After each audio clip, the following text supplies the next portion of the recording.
सहनौ भुनक्तु सह वीर्यं करवावहै तेजस्विनावधीतमस्तु मा विद्विषावहै।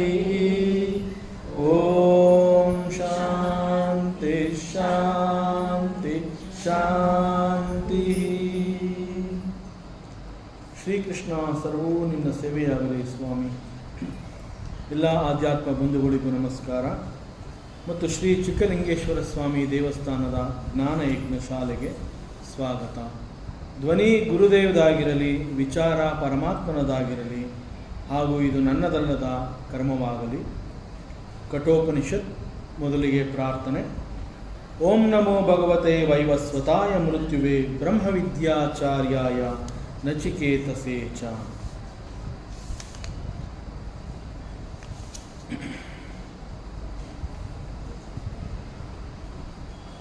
ಮಂತ್ರ 7-8 ಅದರಲ್ಲಿ ಉಪನಿಷತ್ ಋಷಿ ಮೋಕ್ಷ ಸಾಧನೆಗೆ ಬೇಕಾಗಿರುವಂತಹದ್ದು, ಅತಿ ಮುಖ್ಯವಾಗಿ ಏನು ಬೇಕು ಅನ್ನುವಂತಹದ್ದನ್ನು ಈ 2 ಮಂತ್ರಗಳಲ್ಲಿ 2 ಬೇರೆ ಬೇರೆ ಪದಗಳನ್ನು ಉಪಯೋಗಿಸಿ ಮಾತನಾಡ್ತಾ ಇದ್ದಾನೆ. ಒಂದು ವಿಜ್ಞಾನವಾನ್, ಮತ್ತೊಂದು ಅಜ್ಞಾನವಾನ್. ಇಲ್ಲಿ ಅಜ್ಞಾನವಂತ ಮತ್ತು ವಿಜ್ಞಾನವಂತ ಅವರ ಬುದ್ಧಿಯನ್ನು ಕುರಿತು, ಅವರಲ್ಲಿರುವಂತಹ ಮನಸ್ಸನ್ನು ಕುರಿತು ಅದು ಹೇಗೆ ಈ ಮೋಕ್ಷ ಸಾಧನೆಗೆ ಸಹಕರಿಸುತ್ತೆ, ಮನಸ್ಸು ಮತ್ತು ಬುದ್ಧಿ ಎನ್ನುವಂತಹದ್ದು ಅದು ಎಷ್ಟು ದೊಡ್ಡ ಪ್ರಧಾನ ಪಾತ್ರವನ್ನು ವಹಿಸುತ್ತೆ. ಇನ್ಫ್ಯಾಕ್ಟ್ 3ನೇ ಅಧ್ಯಾಯ ಕಠೋಪನಿಷತ್ನಲ್ಲಿ ಅದು ಓಪನ್ ಆಗ್ತಾ ಇರುವಂತಹದ್ದೇ ರಥರೂಪಕದ ಒಂದು ಚಿತ್ರಣವನ್ನು ಕೊಟ್ಟು, ಅಲ್ಲಿ ನೀನು ಮೋಕ್ಷ ಸಾಧನೆಗೆ ಬೇಕಾಗಿರುವಂತಹ ಪ್ರಯಾಣವನ್ನು ಮಾಡಬೇಕಾದ್ರೆ ನಿನಗೆ ಏನೇನು ಬೇಕು ಅನ್ನುವಂತಹದ್ದನ್ನು ಅಲ್ಲಿಂದ ಪ್ರಾರಂಭ ಮಾಡಿದ್ದಾನೆ ಉಪನಿಷತ್ ಋಷಿ. ಸಾಮಾನ್ಯವಾಗಿ ಪ್ರಯಾಣ ಅಂತಂದಾಗ ಒಂದು ವಾಹನ ಬೇಕಿರುತ್ತೆ, ವಾಹನಕ್ಕೆ ಒಬ್ಬ ಡ್ರೈವರ್ ಬೇಕಿರುತ್ತೆ, ಮತ್ತು ಇಲ್ಲಿ ವಾಹನ ಅಂತ ಹೇಳ್ತಾ ಇರುವಂತಹದ್ದು ಒಂದು ರಥ. ಸೊ ರಥವನ್ನು ಓಡಿಸೋನು ರಥಿಕ ಅಂತಂದರೆ ಸಾರಥಿ.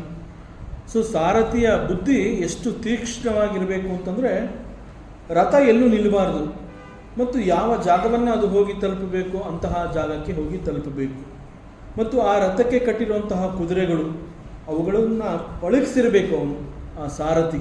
ಅವನು ಹೇಳುವಂತಹ ಮಾತುಗಳನ್ನು ಕೇಳುವಂತಹ ಕುದುರೆಗಳಾಗಿರಬೇಕು. ಜೊತೆಗೆ ಅಷ್ಟು ಪಳಗಿದ್ರೂ ಕೂಡ ಆ ಕುದುರೆಗಳನ್ನು ಕಂಟ್ರೋಲ್ ಮಾಡಬೇಕು ಅಂತ ಹೇಳಿ ಒಂದು ಲಗಾಮ್ ಇಟ್ಕೊಂಡಿರ್ತಾನೆ. ಸೊ ಇವೆಲ್ಲವುಗಳನ್ನು ಇಲ್ಲಿ ಪ್ರಯಾಣಿಕನಿಗೆ ಇದು ನಿನಗಾಗಿ ಅಂತ ಹೇಳಿ ಈ ಒಂದು ರಥವನ್ನು ಕೊಟ್ಟಿರ್ತಾನೆ. ಸೊ ಇಲ್ಲಿ ಪ್ರಯಾಣಿಕ ಅಂತಂದರೆ ಹಿ ಇಸ್ ದಿ ಜೀವಾತ್ಮ. ಇಲ್ಲಿ ಉಪನಿಷತ್ ಯಾಕೆ ಈ ರೀತಿ ಹೇಳ್ತಾ ಇದೆ ಅಂತಂದರೆ ದಿ ಎಕ್ಸ್ಪೆಕ್ಟೇಷನ್ ಆಫ್ ದಿ ವೇದಾಂತ, ಅದು ಜೀವಾತ್ಮ ಅಂತ ಹೇಳಿದಾಗ ಈ ಜೀವ ಎಲ್ಲಿ ಹೋಗಿ ತಲುಪಬೇಕು ಅಲ್ಲಿ ಹೋಗಿ ತಲುಪಬೇಕು. ಇಲ್ಲಿ ಬಂದಿರುವಂತಹದ್ದು ನಾಟ್ ಟು ಸಫರ್. ವೇದಾಂತದ ಮುಖ್ಯ ಉದ್ದೇಶವೇ ಈ ಜಗತ್ತಿಗೆ ಬಂದಂತಹ ಪ್ರತಿಯೊಬ್ಬ ಜೀವ ಅವನು ಸಂತೋಷವಾಗಿ ಬದುಕಿ ಸಾರ್ಥಕತೆಯನ್ನು ಅನುಭವಿಸಿ ತಾನು ಎಲ್ಲಿಂದ ಬಂದ ಅಲ್ಲಿಗೆ ಹೋಗಬೇಕು. You should go back to the source. In fact ನಾವು ಒಬ್ಬ ಗುರುವನ್ನು ಫಿಸಿಕಲ್ ರೂಪದಿಂದ ನೋಡ್ತೀವಿ, ಒಂದು ಮನುಷ್ಯ ರೂಪದಿಂದ ನಾವು ಒಬ್ಬ ಗುರು ಅಂತ ಹೇಳಿದಾಗ ಅವನನ್ನು ನೋಡ್ತೀವಿ. ಇನ್ಫ್ಯಾಕ್ಟ್ ಗುರು ಅನ್ನುವಂತಹದ್ದು ಈಸ್ ಎ ತತ್ವ. ಸೊ ಆ ಗುರು ಕೂಡ ಎಲ್ಲೋ ಒಂದು ಕಡೆ ಗುರು ಯಾಕೆ ಜನ್ಮವನ್ನು ತಗೋತಾನೆ ಅಂತಂದರೆ ನಾಟ್ ಬಿಕಾಸ್ ಆಫ್ ದಿ ಕರ್ಮಫಲ. ಸಾಮಾನ್ಯವಾಗಿ ನಮಗೆಲ್ಲ ಜನ್ಮ ಯಾವ ರೀತಿ ಸಿಗುತ್ತೆ ಅಂತಂದರೆ ನಾವು ಮಾಡಿರುವಂತಹ ಕರ್ಮಫಲಗಳ ಕಾರಣದಿಂದ. ಇಟ್ ಈಸ್ ಕಾಲ್ಡ್ ದಿ ಪ್ರಾರಬ್ಧ. ಬಟ್ ಒಬ್ಬ ಗುರು ಯಾಕೆ ಜನ್ಮವನ್ನು ತಗೋತಾನೆ ಅಂತಂದರೆ ಅನೇಕರನ್ನು ಅವನು ಈ ಒಂದು ಸೋರ್ಸ್ಗೆ ಕಳಿಸ್ಬೇಕಾಗಿರುತ್ತೆ. ದಟ್ ಈಸ್ ದಿ ಜವಾಬ್ದಾರಿ. ಸೊ ಇಲ್ಲಿ ಗುರು ಒಬ್ಬ ಭಗವಂತನಾಗಿ, ಉಪನಿಷತ್ಗಳಾಗಿ, ಶಾಸ್ತ್ರ ಗ್ರಂಥಗಳಾಗಿ, ತತ್ವವಾಗಿ ಬಂದಿರ್ತಾನೆ. So he is not a ನಾವು ನೋಡ್ತಾ ಇರುವಂತಹ ದೇಹವನ್ನು ಹೊತ್ತು ಬಂದಿರುವಂತಹ ಅವನನ್ನು ನಾವು ಗುರುವನ್ನು ಹೇಳೋ ಹಾಗಿಲ್ಲ. ಸೊ ಒಬ್ಬ ಗುರು ಬಂದಿರೋದೇ ಬಹಳ ಕರುಣೆ. ಒಬ್ಬ ಜೀವ ಅಂತ ಹೇಳಿದಾಗ ಆ ಜೀವ ಶುಡ್ ನಾಟ್ ಸಫರ್. ಸೊ ಈ ಕಾರಣಕ್ಕಾಗಿ ಒಬ್ಬ ಗುರು ಹುಟ್ಟಿರ್ತಾನೆ. ಸೊ ಇಲ್ಲಿ ಉಪನಿಷತ್ ಋಷಿ ಕೂಡ ಈ ರಥರೂಪಕವನ್ನು ಕೊಟ್ಟು ಇವೆಲ್ಲವನ್ನು ಯಾಕೆ ಎಕ್ಸ್ಪ್ಲೈನ್ ಮಾಡ್ತಾ ಇದ್ದಾನೆ ಅಂತಂದರೆ, ಇಲ್ಲಿ ಜೀವಾತ್ಮ, ಒಬ್ಬ ಜೀವ ತನ್ನ ಬದುಕನ್ನು ಸಾರ್ಥಕ ಮಾಡಿಕೊಳ್ಳಿ. ಮತ್ತು ಈ ಮಂತ್ರದಲ್ಲಿ ಅಜ್ಞಾನವಂತ ವಿಜ್ಞಾನವಂತ ಅಂತ ಹೇಳ್ತಾ ಇದ್ದಾನೆ. ಈ ಪದಗಳ ಪ್ರಯೋಗ ಮಾಡಿ ಸಾಧಕನ ಬುದ್ಧಿಯ ಬಗ್ಗೆ ಅವನು ಮಾತನಾಡ್ತಾ ಇದ್ದಾನೆ. ಅಜ್ಞಾನವಂತ ಅಂತ ಹೇಳಿದಾಗ ಅವನಿಗೆ ಮನಸ್ಸು ಅನ್ನುವಂತಹದ್ದು ಬುದ್ಧಿಯೊಂದಿಗೆ ಹೊಂದಾಣಿಕೆ ಮಾಡ್ಕೊಳ್ಳೋಕ್ಕೆ ಆಗ್ತಾ ಇಲ್ಲ. ಸೊ ಯಾವ ಮನಸ್ಸು ಬುದ್ಧಿಯೊಂದಿಗೆ ಹೊಂದಾಣಿಕೆ ಮಾಡ್ಕೋತಾ ಇಲ್ಲ, ಬುದ್ಧಿಗೆ ಕೋಆಪರೇಷನ್ ಕೊಡ್ತಾ ಇಲ್ಲ, ಇಟ್ ಈಸ್ ಕಾಲ್ಡ್ ಅಯುಕ್ತ. ಸೊ ಅಯುಕ್ತ ಮನಸ್ಸು ಅಂತ ಕರೆದಿದ್ದಾನೆ ಈ ಮಂತ್ರದಲ್ಲಿ. ಸೊ ಈ ಅಯುಕ್ತ ಮನಸ್ಸು ಅನ್ನುವಂತಹದ್ದು ಬುದ್ಧಿಯೊಂದಿಗೆ ಹೊಂದಾಣಿಕೆ ಮಾಡಿಕೊಳ್ಳದೆ ಇರೋದ್ರಿಂದ ಆ ಬುದ್ಧಿ ಅನ್ನುವಂತಹದ್ದು, ಸಾಮಾನ್ಯವಾಗಿ ನಾವು ಬುದ್ಧಿ ಅಂತಂದಾಗ ಅದು ಏನು ಬೇಕಾದ್ರೂ ಆಗಿರ್ಬೋದು. ಮನಸ್ಸು ಅಂತ ಹೇಳಿದಾಗ ಅಲ್ಲಿ ಬುದ್ಧಿ ಅನ್ನುವಂತಹದ್ದು ಕೂಡ ಅದರ ಮತ್ತೊಂದು ರೂಪ ಅಥವಾ ಭಾಗವಾಗಿ ಅದು ಇದ್ದೇ ಇರುತ್ತೆ. ಸೊ ಬುದ್ಧಿ ಅನ್ನುವಂತಹದ್ದು ಅದು ಜ್ಞಾನದಿಂದ ಬೇಕಾದ್ರೂ ಕೂಡಿರಬಹುದು, ಅಜ್ಞಾನದಿಂದ ಬೇಕಾದ್ರೂ ಕೂಡಿರಬಹುದು. ಮನಸ್ಸಿನ ಮತ್ತೊಂದು ರೂಪ ಇಸ್ ಬುದ್ಧಿ. ಸೊ ಬುದ್ಧಿ ಅಂತ ಹೇಳಿದಾಗ ಅಲ್ಲಿ ಇಂಟೆಲೆಕ್ಟೇ ಇರುತ್ತೆ, ಒಂದು ಡಿಸೈಡ್ ಮಾಡುವಂತಹ ಫ್ಯಾಕಲ್ಟಿ ಅಲ್ಲಿ ಇರುತ್ತೆ ಅನ್ನುವಂತಹದ್ದೇನಿಲ್ಲ ಅಲ್ಲಿ. ಸೊ ಬುದ್ಧಿ ಅಂತ ಹೇಳಿದಾಗ ಒಂದು ಜ್ಞಾನ ಸಹಿತ, ಮತ್ತೊಂದು ಜ್ಞಾನರಹಿತವಾದಂತಹ ಬುದ್ಧಿ. ಸೊ ಯಾವ ಮನಸ್ಸು ಬುದ್ಧಿಗೆ ಈ ರೀತಿ ಕೋಆಪರೇಟ್ ಮಾಡೋದಿಲ್ಲ, ಇಟ್ ಈಸ್ ಕಾಲ್ಡ್ ಅಯುಕ್ತೇನ ಮನಸಾ ಸಹ. ಸೊ ಅಂತಹ ಮನಸ್ಸು ಬುದ್ಧಿಗೆ ಯಾವುದೇ ರೀತಿಯಲ್ಲಿ ಕೋಆಪರೇಟ್ ಮಾಡ್ತಾ ಇಲ್ಲ ಅಂತಂದಾಗ ಆ ಬುದ್ಧಿ ಕೂಡ ಒಂದು ರೀತಿಯಲ್ಲಿ ಅಜ್ಞಾನದಿಂದ ಕೂಡಿರುತ್ತೆ. ಅದು ಜ್ಞಾನ ಸಹಿತವಾಗಿಲ್ಲ, ಜ್ಞಾನರಹಿತವಾಗಿ ಕೂಡಿರುವಂತಹ ಬುದ್ಧಿ. ಸೊ ಆ ಬುದ್ಧಿ ಅಬ್ಸಲ್ಯೂಟ್ಲಿ ಯಾವ ರೀತಿಯಿಂದ ಕೂಡ ಅದು ಪ್ರಯೋಜನಕ್ಕೆ ಬರೋದಿಲ್ಲ. ಸೊ ಯಾರು ಇಂತಹ ಅಜ್ಞಾನದಿಂದ ಕೂಡಿರುವಂತಹ ಬುದ್ಧಿ ಮತ್ತು ಆ ಬುದ್ಧಿಗೆ ಮನಸ್ಸು ಕೋಆಪರೇಟ್ ಮಾಡ್ತಾ ಇಲ್ಲ, ಅಂತಹವನನ್ನು ಗುರುತಿಸಿ ಇಲ್ಲಿ ಅಜ್ಞಾನವಾನ್ ಅಂತ ಉಪನಿಷತ್ ಹೇಳ್ತಾ ಇದೆ. ಮತ್ತು ಯಾವ ಬುದ್ಧಿಗೆ ಈ ಮನಸ್ಸು ಅನ್ನುವಂತಹದ್ದು ಕೋಆಪರೇಷನ್ ಕೊಡ್ತಾ ಇದೆ ಅದನ್ನು ಯುಕ್ತೇನ ಮನಸ ಅಂತ ಕರೆದಿದ್ದಾನೆ. ಸೊ ಯುಕ್ತೇನ ಮನಸ ಅಂತಂದರೆ because of the cooperation of the mind, ಮನಸ್ಸು ಸಂಪೂರ್ಣವಾಗಿ ಬುದ್ಧಿಗೆ ಎಲ್ಲ ರೀತಿಯಲ್ಲಿಯೂ ಒಂದು ಕೋಆಪರೇಷನ್ ಕೊಡ್ತಾ ಇರೋದ್ರಿಂದ ಯುಕ್ತೇನ ಮನಸ್ಸ, ಆ ಬುದ್ಧಿಯಲ್ಲಿ ಅದು ಜ್ಞಾನ ಸಹಿತವಾಗಿ ಕೂಡಿರುತ್ತೆ. ಜ್ಞಾನ ಸಹಿತವಾಗಿ ಕೂಡಿರೋದ್ರಿಂದ ಆ ಬುದ್ಧಿ ಅನ್ನುವಂತಹದ್ದು ಇಲ್ಲಿ the expectation of the Vedanta, especially ಈ ಉಪನಿಷತ್ನಲ್ಲಿ ಬುದ್ಧಿಯನ್ನು ಸಾರಥಿ ಅಂತ ಕರೆದಿರೋದ್ರಿಂದ ಒಬ್ಬ ಸಾರಥಿಗೆ ಯಾವೆಲ್ಲ ಅಂಶಗಳು ಇರಬೇಕು ಅನ್ನುವಂತಹದ್ದನ್ನು ಈ ಮಂತ್ರದಲ್ಲಿ ಹೇಳ್ತಾ ಇದ್ದಾನೆ. ಸೊ ಯಾವ ಮನಸ್ಸು ಬುದ್ಧಿಯೊಂದಿಗೆ ಈ ರೀತಿ ಕೋಆಪರೇಷನ್ ಕೊಡ್ತಾ ಇದೆ ಅಂತಹದ್ದನ್ನು ವಿಜ್ಞಾನವಾನ್, ಮತ್ತು ಯಾವ ಮನಸ್ಸು ಕೋಆಪರೇಷನ್ ಕೊಡ್ತಾ ಇಲ್ಲ ಅದನ್ನು ಅಜ್ಞಾನವಾನ್ ಈ ರೀತಿಯಲ್ಲಿ ಕರೀತಾ ಇದ್ದಾನೆ. ಸೊ ಇಲ್ಲಿ ಅಜ್ಞಾನವಂತ ಅಂತ ಹೇಳಿದಾಗ ಅಂತಹ ಮನುಷ್ಯನ ಪರಿಸ್ಥಿತಿ ಏನಾಗಿರುತ್ತೆ? ಸೊ ಅಜ್ಞಾನವಾನ್ ಅಂತ ಹೇಳಿದಾಗ ಅಲ್ಲಿ ಮನಸ್ಸಿನ ಒಂದು ಕಾರ್ಯಕ್ಷಮತೆ ಅಂತ ಹೇಳ್ತೀವಿ. ಮನಸ್ಸಿನ ಕೆಪಾಸಿಟಿ ಬಹಳ ಅಗಾಧ, ಅದನ್ನು ನಾವು ಕಲ್ಪನೆ ಕೂಡ ಮಾಡ್ಕೊಳ್ಳೋಕ್ಕಾಗೋದಿಲ್ಲ. ಆದರೆ ಯಾವಾಗ ಮನಸ್ಸು ಬುದ್ಧಿಯೊಂದಿಗೆ ಸೇರಿಕೊಂಡು ನಿಜವಾದ ತನ್ನ ಶಕ್ತಿಯನ್ನು ತೋರಿಸ್ಕೊಳ್ಳೋದಿಲ್ಲ, ಸಚ್ ಮೈಂಡ್, ಅಂತಹ ಮನಸ್ಸನ್ನು ಇಲ್ಲಿ ಅಮನಸ್ಕಃ ಅಂತಂದರೆ ಒಬ್ಬ ಯೋಗಿ ಅಥವಾ ಸಾಧಕನಿಗೆ ಆ ಬುದ್ಧಿಗೆ ಸಿಗದೇ ಇರೋದ್ರಿಂದ, ಈ ಮನಸ್ಸು ಕೋಆಪರೇಟ್ ಮಾಡದೇ ಇರೋದ್ರಿಂದ ಅಮನಸ್ಕಃ ಅಂತಂದರೆ ಮೈಂಡ್ ಈಸ್ ನಾಟ್ ಅವೈಲಬಲ್, ಮನಸ್ಸು ಅವನ ಬಳಿ ಇಲ್ಲ. ಸೊ ಅಲ್ಲಿ ದೇಹ ಇದೆ, ನಾನು ಇದ್ದೀನಿ ಅಂತ ಅವನು ಹೇಳ್ಕೊತಾ ಇದ್ದಾನೆ, ಆದರೆ ಮನಸ್ಸು ಅವನನ್ನು ಬಿಟ್ಟು ಎಲ್ಲೋ ದೂರ ಹೊರಟೋಗಿರುತ್ತೆ. ಯಾರಾದರೂ ಬಂದು ನಮ್ಮನ್ನು ಕೇಳ್ತಾರಲ್ಲಪ್ಪ, ಏನಪ್ಪ ಎಲ್ಲಿದೆಯಾ, ಯಾವ ಪ್ರಪಂಚದಲ್ಲಿ ಇದೆಯಾ ನೀನು ಅಂತ ಕೇಳ್ತಾರೆ. ದಟ್ ಮೀನ್ಸ್ ಮೈಂಡ್ ಎಲ್ಲೋ ಅಲಿತಾ ಇರುತ್ತೆ. ನಾವೆಲ್ಲೋ ಒಂದು ಕಡೆ ಕೂತಿರ್ತೀವಿ, ಆದರೆ ನಾವು ಎಲ್ಲಿ ಕೂತಿದ್ದೀವಿ, ಏನು ನೋಡ್ತಾ ಇದ್ದೀವಿ, ನಾವೇನು ಕೇಳಿಸ್ಕೋತಾ ಇದ್ದೀವಿ, ಯಾವುದು ಕೂಡ ಒಳಗಡೆ ಹೋಗ್ತಾ ಇಲ್ಲ. ಆಗ ಹೇಳ್ತಾರೆ ನಿನ್ನ ಮನಸ್ಸು ಇಲ್ಲಿಲ್ಲ. So the mind is not available, that is called the ಅಮನಸ್ಕಃ. ಸೊ ಬಿಕಾಸ್ ಆಫ್ ದಿ ಅಮನಸ್ಕಃ, ಸೊ ಮನಸ್ಸು ಅನ್ನುವಂತಹದ್ದು ಅವನ ಉಪಯೋಗಕ್ಕೆ ಬರ್ತಾ ಇಲ್ಲ, ಅವನಿಗೆ ಸಿಗ್ತಾ ಇಲ್ಲ ಅಂತಂದಾಗ ಅನದರ್ ಡಿಫೆಕ್ಟ್ ಅಲ್ಲಿ ಏನು ಅಂತಂದರೆ ಸದಾ ಅಶುಚಿಹಿ. ಅಜ್ಞಾನವಂತನ ಜ್ಞಾನರಹಿತವಾದಂತಹ ಬುದ್ಧಿ ಇದ್ದರೂ ಕೂಡ ಅಲ್ಲಿ ಮನಸ್ಸಿನ ಕೋಆಪರೇಷನ್ ಇಲ್ಲದೇ ಇರೋದ್ರಿಂದ Number one is amanaskaha, and the another dosha is sada ashuchihi. See, always it is impure. Shuchi ಅಂತಂದರೆ ಪ್ಯೂರ್, ಅಶುಚಿ ಅಂತಂದರೆ it is impure. The impurities R filled in the mind. ಆ ಮನಸ್ಸಿನಲ್ಲಿ ಮನಸ್ಸು ಅಶುಚಿಗಳಿಂದ ಕೂಡಿದೆ ಅಂತ ಹೇಳ್ತಾರೆ. ಅಶುಚಿ ಅಂತಂದರೆ ಏನು ಅಂತಂದರೆ, ಮನಸ್ಸು ನಾನು ಹೇಳ್ದಂಗೆ ಬುದ್ಧಿ ಕೇಳಲಿ ಅನ್ನುವಂತಹ ಒಂದು ಧೋರಣೆ. ಮನಸ್ಸಿನ ಧೋರಣೆ ಏನು ಅಂತಂದರೆ, ಅದು ಬುದ್ಧಿಯನ್ನು ಮೀರಿ ಹೋಗೋಕ್ಕಾಗೋದಿಲ್ಲ. ಅದಕ್ಕೆ ಗೊತ್ತು, ಒಂದು ಲೆವೆಲ್ವರೆಗೂ ಮಾತ್ರ ನನ್ನ ಮೈಂಡ್ ಅಷ್ಟೇ, ಆಮೇಲೆ ಇಟ್ ಈಸ್ ದಿ ಬುದ್ಧಿ, ಇಟ್ ಟೇಕ್ಸ್ ದಿ ಡಿಸಿಷನ್ ಅನ್ನುವಂತಹದ್ದು ಮನಸ್ಸಿಗೆ ಗೊತ್ತು. ಆದರೂ ಕೂಡ ಧೋರಣೆ ಏನು ಅಂತಂದರೆ, ನನ್ನ ಮಾತನ್ನೇ ಬುದ್ಧಿ ಕೇಳಲಿ, ನಾ ಯಾಕೆ ಬುದ್ಧಿ ಮಾತನ್ನ ಕೇಳಬೇಕು. ಸೊ ಈ ರೀತಿಯಲ್ಲಿ ಮನಸ್ಸು ಹಠ ಮಾಡುತ್ತೆ. ಮನಸ್ಸು ಹೇಗೆ ಹಠ ಮಾಡುತ್ತೆ ಅಂತಂದರೆ, ನಾವು ಮಕ್ಕಳಿಗೆ ಏನಾದ್ರು ಹೇಳಿದಾಗ ಆ ಮಕ್ಕಳುಗಳು ಕೇಳೋದಿಲ್ಲ. ನಾವೇನಂತೀವಿ ಅಂದರೆ, ಮಕ್ಕಳು ಹಠ ಮಾಡ್ತಾ ಇದ್ದಾರೆ, ನಾವು ಆ ರೀತಿಯಲ್ಲಿ ಗುರುತಿಸ್ತೀವಿ. ಒಂದು ಮಗುವಿಗೆ ನಾವು ಏನು ಹೇಳಿದ್ರೂ ಅದು ಕೇಳ್ತಾ ಇಲ್ಲ. ಆಗ ನಾವೇನು ಹೇಳ್ತೀವಿ ಅಂದರೆ, ಆ ಮಗು ತುಂಬ ಹಠ ಮಾಡುತ್ತೆ. ಮಗು ಹಠ ಮಾಡ್ತಾ ಇಲ್ಲ, ಮಗುವಿನಲ್ಲಿ ಇರುವಂತಹ ಮನಸ್ಸು ಅದು ಹಠ ಮಾಡ್ತಾ ಇದೆ. ಅದು ಮನಸ್ಸಿನ ಧೋರಣೆ.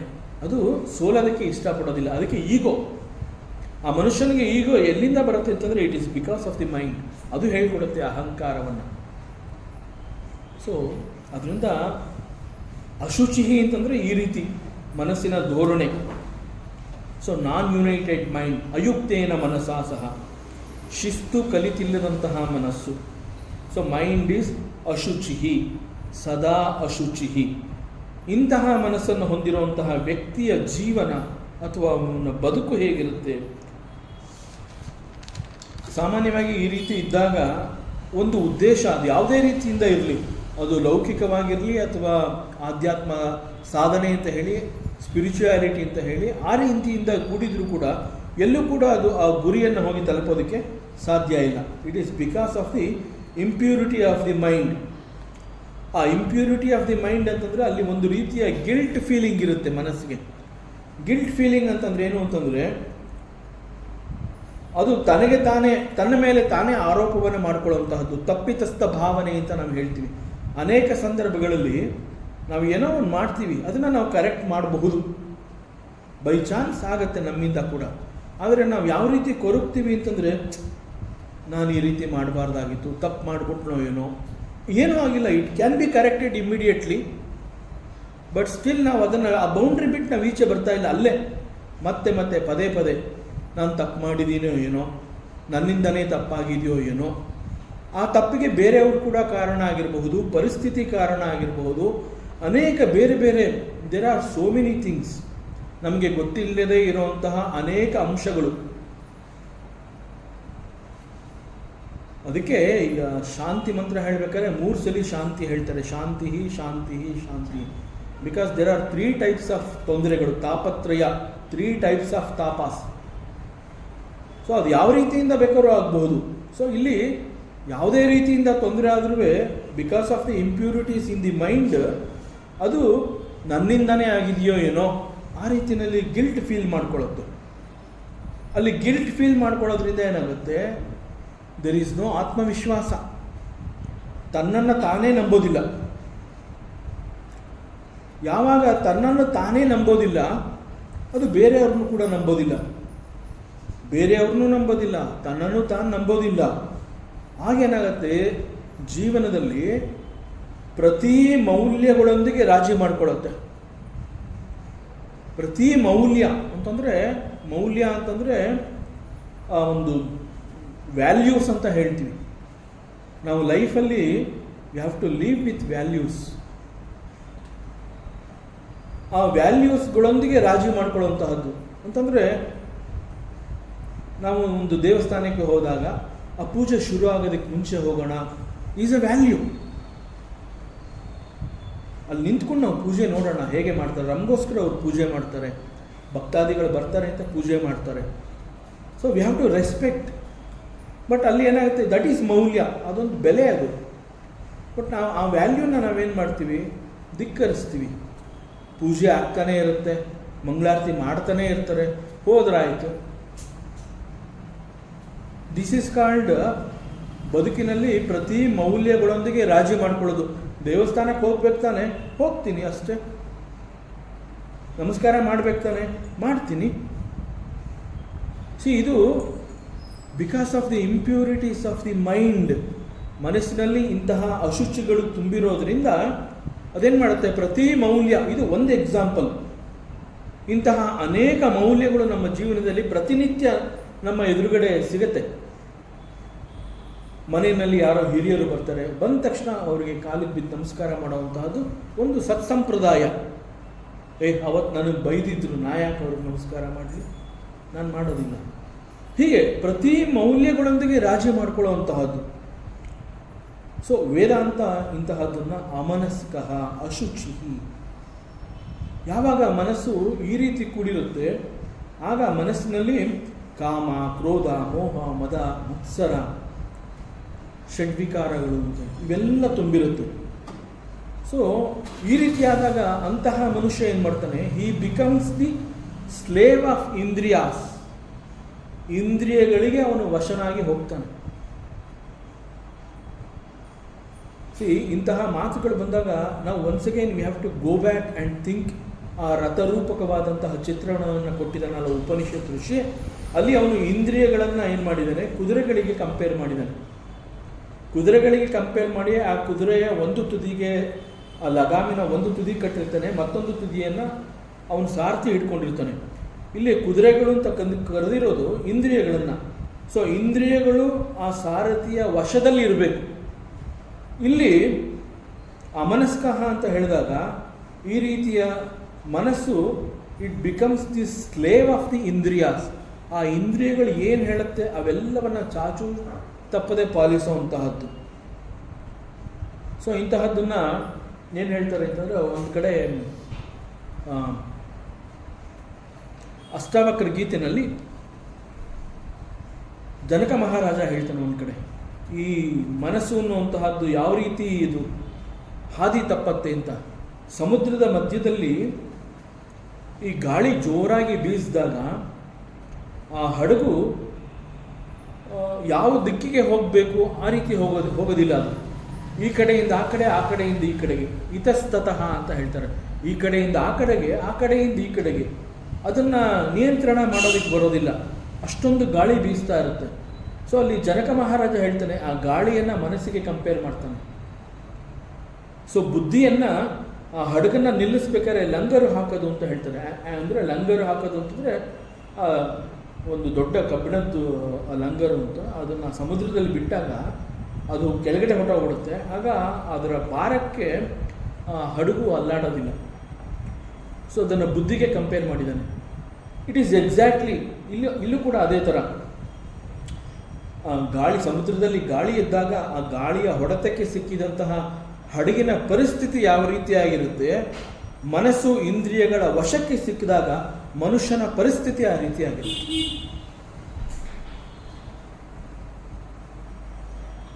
ಇನ್ಫ್ಯಾಕ್ಟ್ ಜಗತ್ತಿನ ರಚನೆ ಹೇಗಿದೆ, ಈ ಪ್ರಪಂಚವನ್ನು ಯಾವ ರೀತಿಯಲ್ಲಿ ರಚನೆಯಾಗಿದೆ ಅಂತಂದರೆ ಅದು ಕೂಡ ಬಹಳ ಆಶ್ಚರ್ಯ. ಪ್ರಪಂಚವನ್ನು ನಾವೇನಂತೀವಿ ಅಂತಂದರೆ ದೃಶ್ಯ ಪ್ರಪಂಚ ಅಂತ ಕರಿತೀವಿ. ಯಾಕೆಂದರೆ the world is filled with so many objects. ಪ್ರಪಂಚದಲ್ಲಿ ಅನೇಕಗಳು ತುಂಬಿದೆ, ಅನೇಕ ವಸ್ತುಗಳು. ಒಂದ ಎರಡ, ಪ್ರಪಂಚದಲ್ಲಿರುವಂತಹದ್ದು ಸಾವಿರಾರು ಲಕ್ಷಾಂತರ ವಸ್ತುಗಳು ಈ ಪ್ರಪಂಚದಲ್ಲಿ ತುಂಬಿದೆ. ಮತ್ತು ಪ್ರಪಂಚದಲ್ಲಿ ಇರುವಂತಹ ಈ ವಸ್ತುಗಳು ಹೇಗೆ ಅಂತಂದರೆ ನಮ್ಮ ಮನಸ್ಸನ್ನು ಆಕರ್ಷಿಸುತ್ತೆ. ನಮ್ಮ ಮನಸ್ಸನ್ನು ಆಕರ್ಷಿಸುವಂತಹ ವಸ್ತುಗಳು ಈ ಪ್ರಪಂಚದಲ್ಲಿ ತುಂಬಿದೆ. ಆ್ಯಂಡ್ ಜಗತ್ತಿನ ರಚನೆ ಹೇಗಿದೆ ಅಂತಂದರೆ ಪ್ರಪಂಚದಲ್ಲಿರುವಂತಹ ಈ ವಸ್ತುಗಳ ಸಂಖ್ಯೆ ಕಡಿಮೆ, ಮನುಷ್ಯನ ಆಸೆಗಳು ಜಾಸ್ತಿ. ಈ ರೀತಿಯಲ್ಲಿ ಜಗತ್ತಿನ ರಚನೆ ಆಗಿದೆ ಅಂತಂದರೆ ಮನುಷ್ಯನ ಮನಸ್ಸಿನಲ್ಲಿರುವಂತಹ ಆಸೆಗಳು ಸಾವಿರಾರು, ಬಟ್ ಅಲ್ಲಿರುವಂತಹ ವಸ್ತುಗಳು ಕೆಲವು ಮಾತ್ರ. ಕೆಲವೇ ವಸ್ತುಗಳು ಇಲ್ಲಿದೆ. Only very few things are available, but so many people, so many minds, ಪ್ರತಿಯೊಬ್ಬರು ಆ ವಸ್ತುವನ್ನು ಆಸೆ ಪಡ್ತಾ ಇದ್ದಾರೆ. ಎರಡು ವಸ್ತು ಇದೆ ಅಲ್ಲಿ, ನೂರಾರು ಜನ ಅಲ್ಲಿ ನಿಂತಿದ್ದಾರೆ, ನನಗೆ ಬೇಕು, ನನಗೆ ಬೇಕು, ನನಗೆ ಬೇಕು. ನೂರಾರು ಆಸೆಗಳು, ವಸ್ತುಗಳು ಕೆಲವೇ ಮಾತ್ರ ಇದೆ. ಆಗ ಯಾರೋ ಒಬ್ರಿಗೆ ಆ ವಸ್ತು ಸಿಗತ್ತೆ, ಒಬ್ರಿಬ್ರಿಗೆ ಸಿಗತ್ತೆ. ಸೊ ಅಲ್ಲಿ 2 ಮನಸ್ಸುಗಳು ಮಾತ್ರ ತೃಪ್ತಿ ಆಯಿತು. ಉಳಿದಂತೆ ಅನೇಕ ಮನಸ್ಸುಗಳು ಅಲ್ಲಿ ಆ ವಸ್ತುವಿಗಾಗಿ ಕಾಯ್ತಾ ಇತ್ತು. ಬಟ್ ಜಗತ್ತಿನ ರಚನೆ ಹೇಗೆ ಅಂದರೆ ವಸ್ತುಗಳು ಕಡಿಮೆ, ಆಸೆಗಳು ಜಾಸ್ತಿ, ಆ ರೀತಿಯಲ್ಲಿ ರಚನೆ ಆಗಿದೆ. ಯಾವಾಗ ವಸ್ತುಗಳು ಕೇವಲ ಕೆಲವರಿಗೆ ಮಾತ್ರ ಸಿಗೋ ಹಂಗಾಯಿತು, that is the birth place of ರಾಗ ಅಂಡ್ ದ್ವೇಷ. ರಾಗ ದ್ವೇಷಗಳು ನಮ್ಮಲ್ಲಿ ಹೇಗೆ ಹುಟ್ಟುತ್ತೆ? ನಾನು ಅಲ್ಲೇ ಹೋಗಿದ್ದೆ, ನಾನು ಇನ್ ಟೈಮ್ ಹೋಗಿದ್ದೆ, ನಾನು ಇಷ್ಟೇ ದುಡ್ಡು ಕೊಡ್ತೀನಿ ಅಂತ ಹೇಳಿದ್ದೆ, ನನಗೆ ಸಿಗಲಿಲ್ಲ, ಅವನಿಗೆ ಸಿಕ್ತು. ನನಗೆ ಸಿಗಲಿಲ್ಲ, ಅವನಿಗೆ ಸಿಕ್ತು. ಸೊ ನನಗೆ ಸಿಗಲಿಲ್ಲ, ಅವನಿಗೆ ಸಿಕ್ಕಿದೆ, ಐ ವಿಲ್ ಹೇಟ್ ಹಿಮ್. ದ್ವೇಷ. ಬಿಕಾಸ್ ಆಫ್ ದಿ ಕಾಮ, ಕ್ರೋಧ, ಮೋಹ, ಮದ, ಮತ್ಸರ, ಅಸೂಯೆ. It is all because of this. ಅದಕ್ಕೆ ಜಗತ್ತು ಅಂತ ಹೇಳಿದಾಗ it is always A challenge for the ಮನುಷ್ಯ. ಪ್ರತಿ ಕ್ಷಣ ಅವನೇನು ಮಾಡ್ತಾನೆ, ಬದುಕಿನಲ್ಲಿ ನನ್ನ ಹೋರಾಟ ಅಂತಲೇ ಹೇಳ್ತಾನೆ ಅವನು. Life is not very easy. ನಾವು ಅಂತೀವಿ ವಂಡರ್ಫುಲ್ ಪ್ರಪಂಚ, ಎಲ್ಲ ಎವ್ರಿಥಿಂಗ್ ಈಸ್ ಹಿಯರ್ ಅಂತ, ಎಲ್ಲ ನಮಗೆ ಸಿಗ್ತಾ ಇದೆ. ಕೆಲವೇ ವಸ್ತುಗಳಲ್ಲಿ ಬಹುಶಃ ನಾನು ಆಸೆ ಪಟ್ಟಿದ್ದೀನಿ, ನನ್ನ ಆಸೆಗೆ ತಕ್ಕಂತೆ ಅದೆಲ್ಲ ಸಿಗ್ತಾ ಇರೋದ್ರಿಂದ ಪ್ರಪಂಚ ಈಸ್ ಬ್ಯೂಟಿಫುಲ್. ಯಾವಾಗ ನನ್ನ ವಿರುದ್ಧವಾಗಿ ನಡೀತಾ ಇದೆ, ಅಲ್ಲಿ ನನಗೆ ಬೇಕಾಗಿರುವಂತಹದ್ದು ನನಗೆ ಸಿಗ್ತಾ ಇಲ್ಲ, ಆಗ ಹೇಳ್ತೀನಿ this world is very bad, people are bad, world is bad. Whom are we blaming? ನಾವು ಯಾರನ್ನ ಬ್ಲೇಮ್ ಮಾಡ್ತಾ ಇದ್ದೀವಿ? ನಮ್ಮದೇ ಮನಸ್ಸು. ಸೊ ಇದೆಲ್ಲ ಯಾಕೆ ಆಗ್ತಾ ಇದೆ ಅಂತಂದರೆ it is only because of the impurities of the mind. That is what is ಇಲ್ಲಿ ಉಪನಿಷತ್ ಋಷಿ ಅಂತಹ ಮನುಷ್ಯನನ್ನು ಅಜ್ಞಾನವಂತ ಅಂತ ಕರೆದಿದ್ದಾನೆ. ಸೊ ಈ ಅಜ್ಞಾನವಂತ ಅವನಿಗೆ ಎಂದೂ ಕೂಡ ಈ ಮನಸ್ಸು ಆ ಬುದ್ಧಿಗೆ ಕೋಆಪರೇಟ್ ಮಾಡಲೇ ಇಲ್ಲ. ಅಯುಕ್ತೇನ ಮನಸ. ಸೊ ಈ ಕಾರಣದಿಂದ ಮನಸ್ಸಿನಲ್ಲಿ ಅಶುಚಿ, ಸದಾ ಅಶುಚಿ ಅಂಡ್ ಅಮನಸ್ಕ ಅಂಡ್ ಅನೇಕ ರೀತಿಯಲ್ಲಿ ರಾಗದ್ವೇಷಗಳೆಲ್ಲ ಅವನಲ್ಲಿ ಬೆಳೆಯುತ್ತೆ. ಅವನ ಪರಿಸ್ಥಿತಿ ಏನು ಹಾಗಾದರೆ? ಅವನು ಎಲ್ಲಿ ಹೋಗಿ ನಿಲ್ತಾನೆ? ಸೊ ಇವನ ಪರಿಸ್ಥಿತಿಯನ್ನು ಕುರಿತು ಇಲ್ಲಿ ಉಪನಿಷತ್ ಹೇಳುತ್ತೆ, ನ ಸ ತತ್ಪದ ಮಾಪ್ನೋತಿ ಸಂಸಾರಂ ಚಾದಿಗಚ್ಚತಿ. ಸೊ ಅವನು he will never reach the supreme self. ಅವನು ಎಂದೂ ಕೂಡ ಯಾವ ಒಂದು ಪ್ರಯಾಣಕ್ಕಾಗಿ ಅವನಿಗೆ ಈ ಒಂದು ರಥ, ಪಳಗಿದಂತಹ ಕುದುರೆಗಳು, ಬುದ್ಧಿವಂತನಾದಂತಹ ಒಬ್ಬ ಸಾರಥಿ ಎಲ್ಲ ಇದೆ, ಯು ಸ್ಟಾರ್ಟ್ ದ ಜರ್ನಿ ಅಂತ ಉಪನಿಷತ್ ಹೇಳಿದ್ರು ಕೂಡ ಬಿಕಾಸ್ ಆಫ್ ದಿ ಅಯುಕ್ತೇನ ಮನಸ, ಆಗ ಅಲ್ಲೇನಾಗುತ್ತೆ, ಆ ಬುದ್ಧಿ ಅನ್ನುವಂತಹದ್ದು, ಆ ಸಾರಥಿ is not intelligent, he is ಅಜ್ಞಾನವಂತ. ಆ ಕಾರಣದಿಂದ ಹಿ ವಿಲ್ ನೆವರ್ ರೀಚ್, ಅವನ ಪ್ರಯಾಣ ಎಂದೂ ಕೂಡ ಯಾವ ಜಾಗವನ್ನು ಹೋಗಿ ಅದು ತಲುಪಬೇಕಾಗಿತ್ತು ಅಲ್ಲಿ ಹೋಗಿ ತಲುಪೋದಿಲ್ಲ. He will not reach the ಪರಮಾತ್ಮ. ಸೊ ಕತ್ತಲೆಯಿಂದ ಬೆಳಕಿನ ಕಡೆಗೆ ಈ ಪ್ರಯಾಣ ಅಂತ ಹೇಳುತ್ತೆ, ಅಜ್ಞಾನದಿಂದ ಜ್ಞಾನದ ಕಡೆಗೆ. ಬಟ್ ವೆರಿ ಅನ್ಫಾರ್ಚುನೇಟ್ಲಿ ಅಜ್ಞಾನದಿಂದ ಪ್ರಾರಂಭ ಆಗಿ ಅಜ್ಞಾನದಲ್ಲೇ ಉಳ್ಕೋತಾನೆ. ಕತ್ತಲೆಯಿಂದ ಜರ್ನಿ ಸ್ಟಾರ್ಟ್ ಮಾಡಿ ಕತ್ತಲೆಯಲ್ಲೇ ಉಳ್ಕೋತಾನೆ. ಸೊ ಆತ್ಮಭಾವದೊಂದಿಗೆ ಪ್ರಯಾಣವನ್ನು ಪ್ರಾರಂಭ ಮಾಡ್ತಾನೆ, ಪರಮಾತ್ಮನನ್ನು ಅವನು ನೋಡೋದೇ ಇಲ್ಲ. ಸೊ ಅವನ ಪರಿಸ್ಥಿತಿ ಈ ರೀತಿ ಆಗುತ್ತೆ. ಅಂಡ್ ಬಿಕಾಸ್ ಆಫ್ ದಿಸ್ ಅವನು ಸಂಸಾರದಿಂದ ತಪ್ಪಿಸ್ಕೊಳ್ಳೋದಕ್ಕೆ ಸಾಧ್ಯವೇ ಆಗೋದಿಲ್ಲ. ಸಂಸಾರಂ ಚ ಅಧಿಗಚ್ಚತಿ. ಮತ್ತೆ ಮತ್ತೆ ಅವನು ಸಂಸಾರಕ್ಕೆ ಬರ್ತಾ ಇರ್ತಾನೆ. ಸಂಸಾರಕ್ಕೆ ಬರೋದು ಅಂತಂದ್ರೆ ಏನರ್ಥ? ಅವನಿಗೆ ಮೋಕ್ಷ ಸಿಗೋದಿಲ್ಲ. ಮೋಕ್ಷ ಸಿಕ್ಕಲಿಲ್ಲ. ವಾಟ್ ಈಸ್ ಸಂಸಾರ? ಸಂಸರಣಂ ಇತಿ ಸಂಸಾರ.